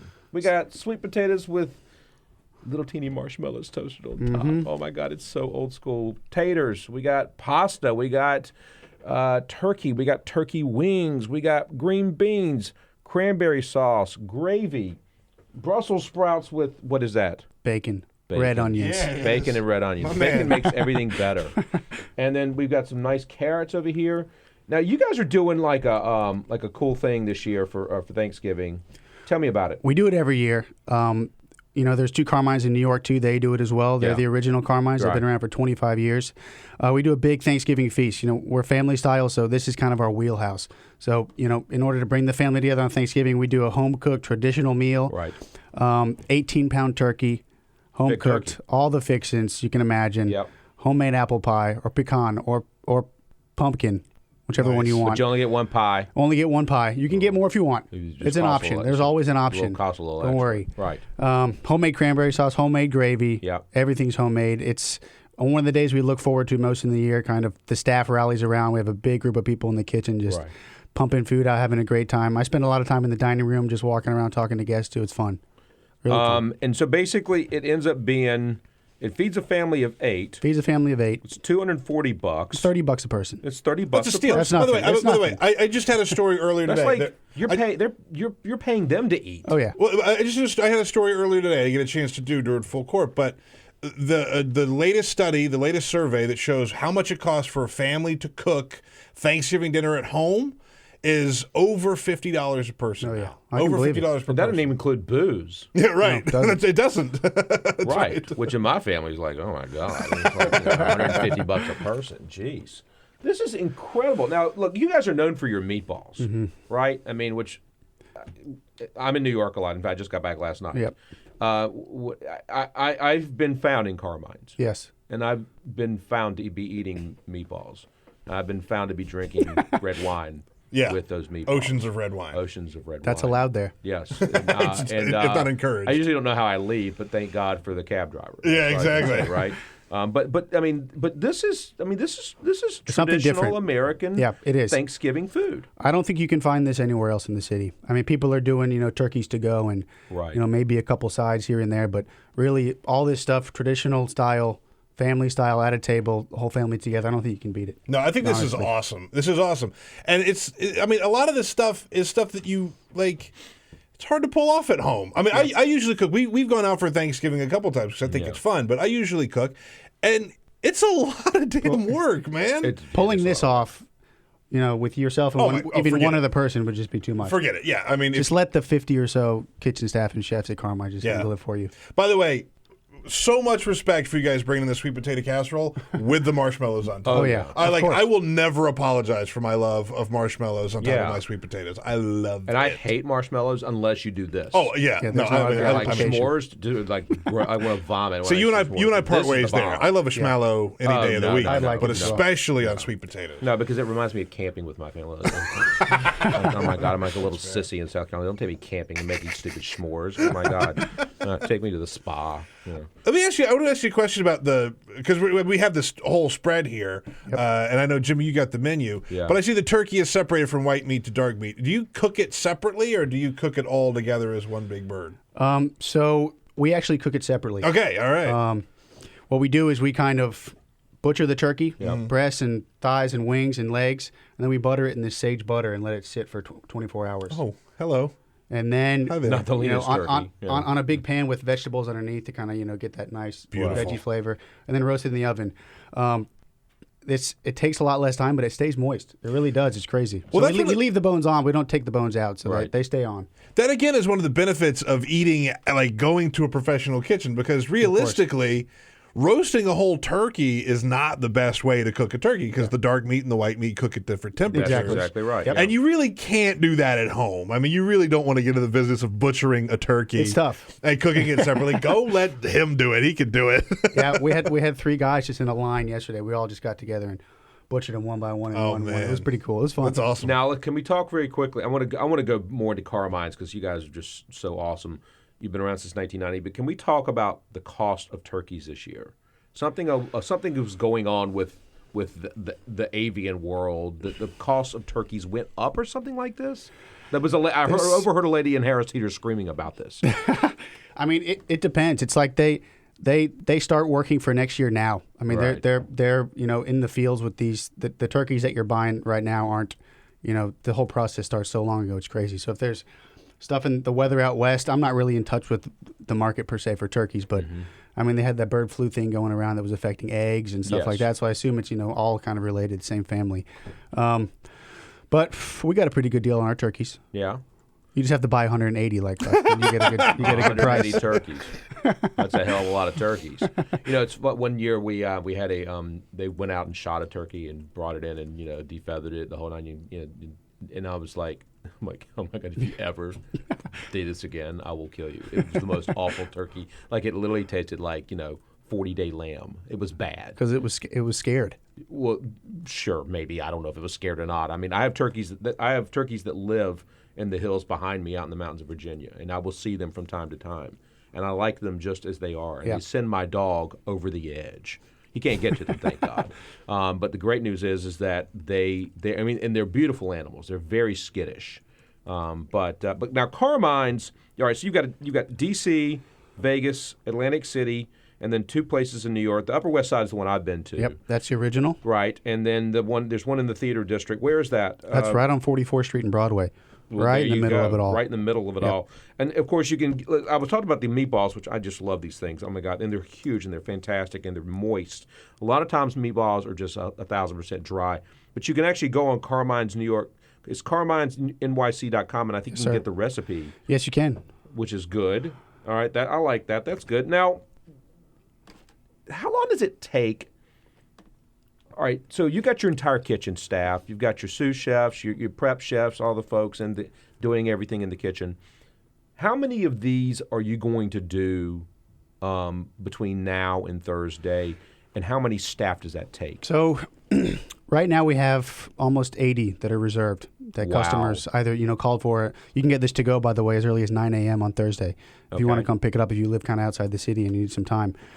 So we've got we're hoping for close to 120. Okay. We've got enough stuff to make 120. Okay. Right now we've got 800 reservations on the books for the whole day. Last year we served 800, and when it was all said and done. So we know we're going to be busier. People love it. They've, from word of mouth from last year, it's gotten around that we've got the best in town. Best price in town, too. I know. For real. Like, for real. $30 a person. That's pretty great.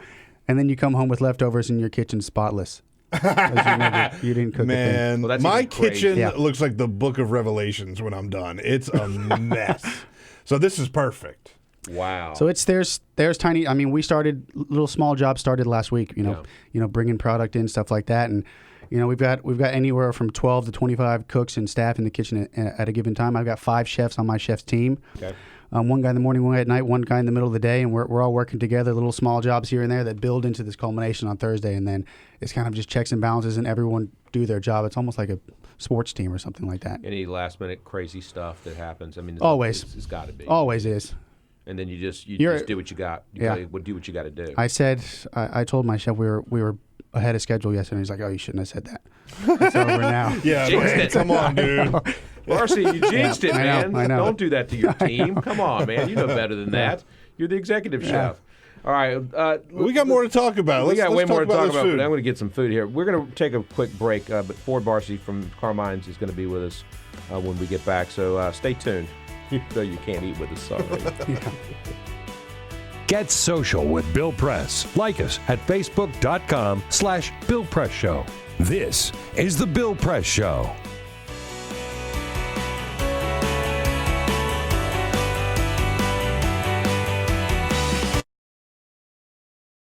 It is possible to read the history of this country as one long struggle to extend the liberties established in our Constitution to everyone in America.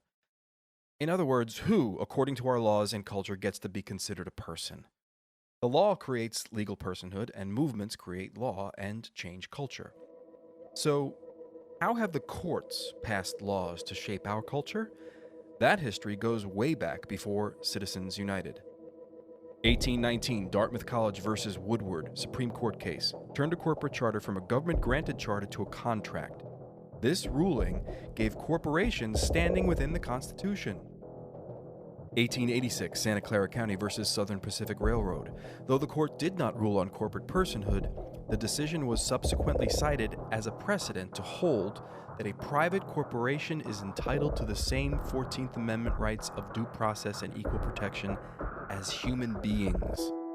This makes it impossible for us to make laws that treat local businesses any differently than giant multinational corporations, even if their business practices are deemed to be harmful to workers, the environment and communities, or if they have a history of violating the law.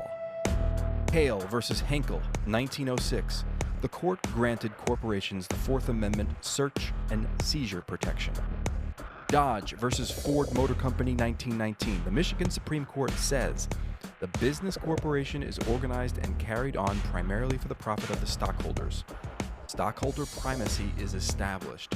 The purpose of the corporation, according to the court, is no longer to serve the public good, as it had been. It is now to maximize profit for shareholders above all else. Pennsylvania Coal Company versus Mahon, 1922. Corporations get the Fifth Amendment takings clause, meaning if you pass a regulation that impacts a corporation's ability to make a profit, that is deemed a taking, and they can sue for the right to future profits lost. This creates a chilling effect, and local and state governments become much more hesitant to pass laws in the public interest for fear that corporations can claim loss of potential profits that cities and states will be on the hook to pay. Buckley versus Vallejo, 1976. The Supreme Court rules that spending money to influence elections is protected under the First Amendment, in effect saying that money is speech. Citizens United versus Federal Election Commission, 2010.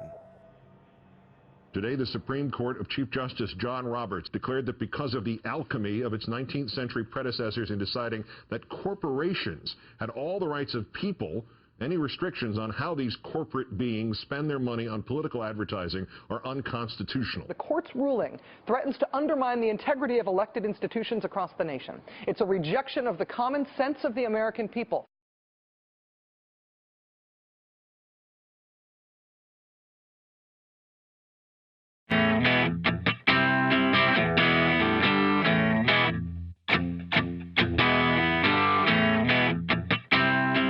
Seen on Free Speech TV and online on TawkrTV. This is the Bill Press Show. And it's Jimmy Williams back in with you, in for Bill Press this morning. I have Ford Barcy in with me, in from Carmine's.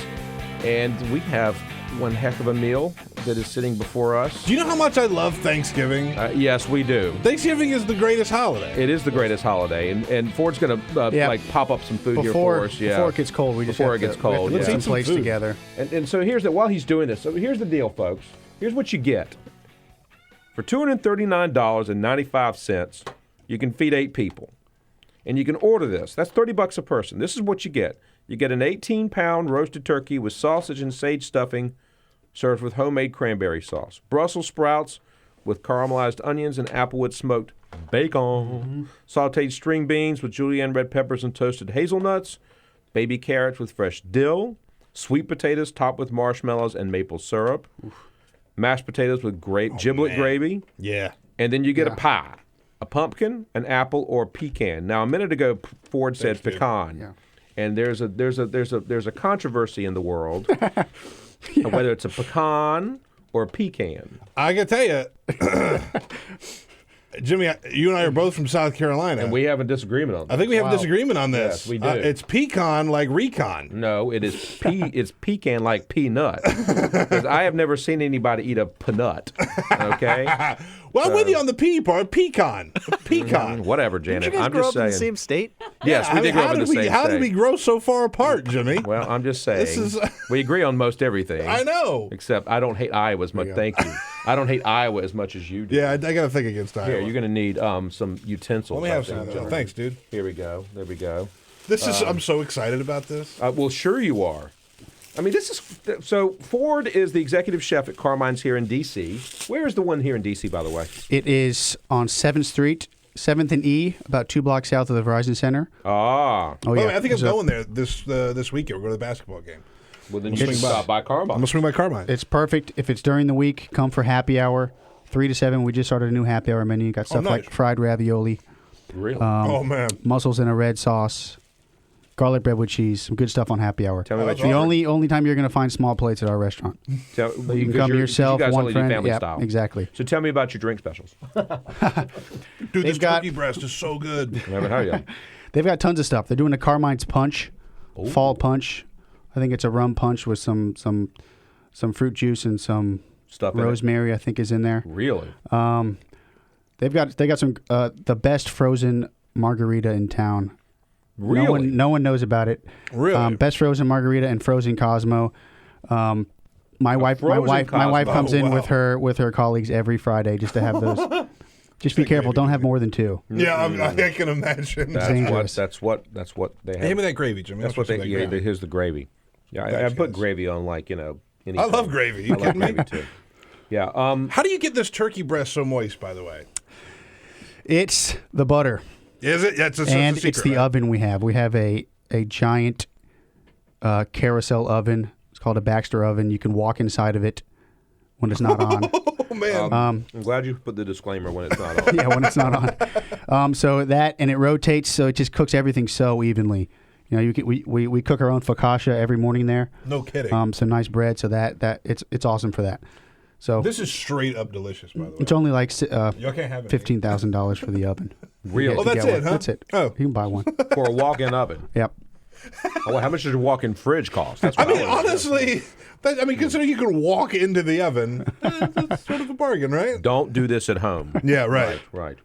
All right. So, so with this kind of walk-in oven, I mean, normally it takes, depending on the bird, it takes 2 to 3 hours to cook the puppy, right? But this thing, don't cook the puppy, cook the Thanksgiving. Well, I mean the bird. I mean the bird. I'm using puppy means I don't cook puppies, people. Come on. Is it faster? Is it a higher heat? I mean, how does again? Yep. How does that work? It's the way we cut it. We separate the breast from the breastplate. We get the wings and legs off, so there's not that kind of dead center of the turkey that takes that 3 hours to cook. Right. So it's about an hour and a half. No kidding. And it gets the skin nice and crispy. We use thermometers, so we cook it till it reaches a certain temperature. As soon as it's done, it comes out. Right. There's no chance of it getting overcooked, undercooked. And when that thermometer reads 165, which is when poultry is cooked, you pop it. Take it out. This is unbelievable. All right, so our audience is probably wondering: are you a stuffing guy or a dressing guy? I'm our stuffing guy. Mm-hmm. Okay. Our stuffing is legit. Right. Amazing. The But if someone best comes stuffing in I've and ever asks had. for dressing, you know what they're talking about. I have no idea what you're talking about. That's why I deflected to stuffing. Okay, because What's I gotta dressing? Tell you, I'm a dressing guy. I'm a dressing. I go dressing. Guy. In the South, we call it dressing. What is it? Stuffing. But that's what it's called. You just don't stuff it. Dressing. All right. But listen, this is the We same actually place. don't stuff it either, but yeah. Right, this is the same place where you grow up and you say, I want a Coca-Cola, and they say, what kind? Oh, I like a Dr. Pepper. Yeah, exactly. Right, Yeah, because that's pop Yeah. to us, Yeah, right? exactly. Yeah, because we're I got you. weird, Dressing. right? Damn, I should have known that. Yeah, you should have known that, yeah. But now it's okay. It's all good. Hey, so, I think the most fascinating thing about this whole Carmine's thing is there's a valet check for the food if you're walking around. This is unbelievable. So I love this. Let's say Listen to this. let's say like you said you're going to the Verizon Center during the week, or anytime actually. So come for dinner before. You're going to have leftovers guaranteed, no matter what. You can leave. I them like that kind of restaurant. You can leave them with us. We'll put them in a fridge. You can go to the game. Valet check your car when you come to the restaurant. Come back. We'll give you your leftovers. You get your car and you go home. You don't have to carry anything with you. Valet check your Amazing. leftovers. That's the greatest. It's awesome. That's Can I, and it's a lot cheaper than parking in the garage. Trust me, it's only $11. Can I valet check my dog? He'll I don't just know. sit down and relax. I mean, he won't. I promise you, he won't. Just throw him some turkey I skin. can make that happen for you. Yeah, believe me, he'll be perfectly fine. Yeah, but he's a good dog. He's like 11 years old, so he's like a dirty old man at this point. He's 77. This is great. So look, here's the deal, folks. Call Carmine's, or go online. I mean, you can do that too as well. The phone number here in DC is 202-737-7770. And then obviously you can find the numbers for New York and Vegas and Atlantic City on the website. And the number in New York is 212-897-5700. But if you're in the D.C. area, do this. This is so smart. 8 people, $240, $30 a person. You get all this, and you get a pecan pie if you want it. Yes. Or an apple I think pie. you meant to say pecan. Or a pumpkin pie. We've also got, just want to put a disclaimer out, we've got a pork-free option. For those family that don't eat pork. I know you heard the words bacon and sausage. Yes. I just heard delicious. We have some separate stuff prepped without pork, so don't worry about that. Oh, cool. Okay. Yep. All right. Well, for those people that don't like bacon, that's fine. Ford Barcy from Carmine's here in D.C. Thank you, my friend. This is one heck of a treat, and happy Thanksgiving. Thank you. All right, man. Be good. Thanks, everybody. We'll be back. On your radio, on TV, and online. This is The Bill Press Show.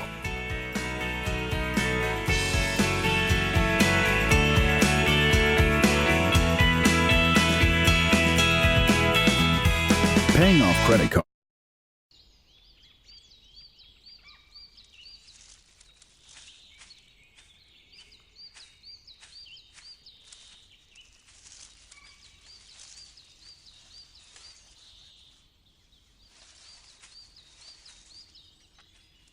At Earth Justice, we defend the environment in the courtroom. Join our fight. When you take a seat, you take a stand. Earth Justice, because the Earth needs a good lawyer. Broadcasting around the nation, on your radio, on your TV, and online. This is The Bill Press Show. Hey, friends and neighbors, what do you say? Good morning. Great to see you this morning. This is the Bill Press Show. We're coming to you live from our nation's capital, Washington, D.C., bringing you up to date on all the news of the day, whether it's happening here in our nation's capital, around the country, around the globe.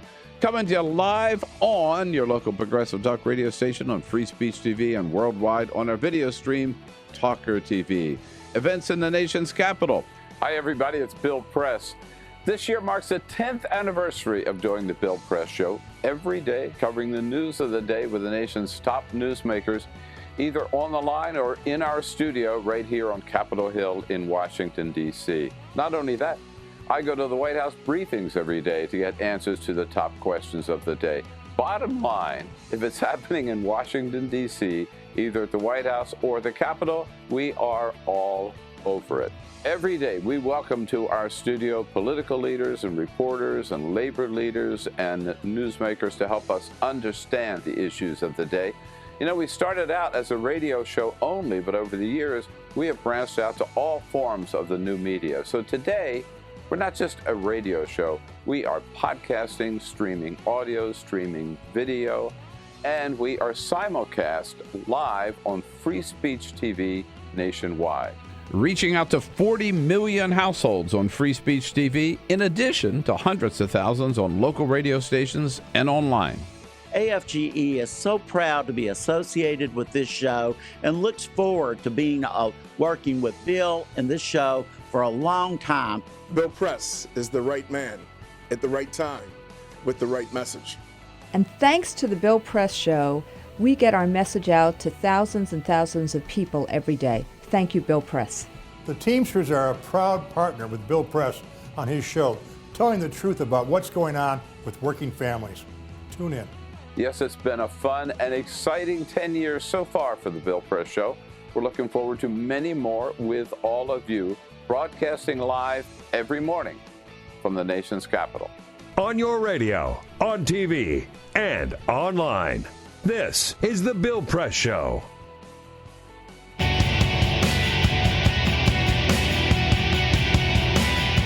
This is the Bill Press Show. And it's Jimmy Williams back in for Bill Press. We are here on the Tuesday before Thanksgiving with this crazy spread from Carl Mines here in D.C., which is down by the Verizon Center, in, as I call it, Midtown in D.C. They did a good job today, Jimmy. They did. This is beautiful food. I'm not supposed to talk with my mouth full. You're not supposed to talk with your mouth full, but I'm going to forgive you for right now because I think you're going to be doing a lot more of that on Thursday. So basically what you can do is you can order this. It feeds 8. You get an 18-pound bird with a whole bunch of other stuff, $240, and you don't have to screw up your kitchen. I mean, you could even use Chinette, although I'm opposed to that. It's been fun today. Thanks, everybody. Cyprian, thank you. Jamie, Peter, Ray, everybody for making it a great time. And we'll catch you tomorrow morning. Yes, indeed. Yes, indeed. Yes, indeed. All right. Show tomorrow. We have another show tomorrow morning at 6 a.m. Catch us then. And thank you very much, folks. Happy Thanksgiving. This is the Bill Press Show.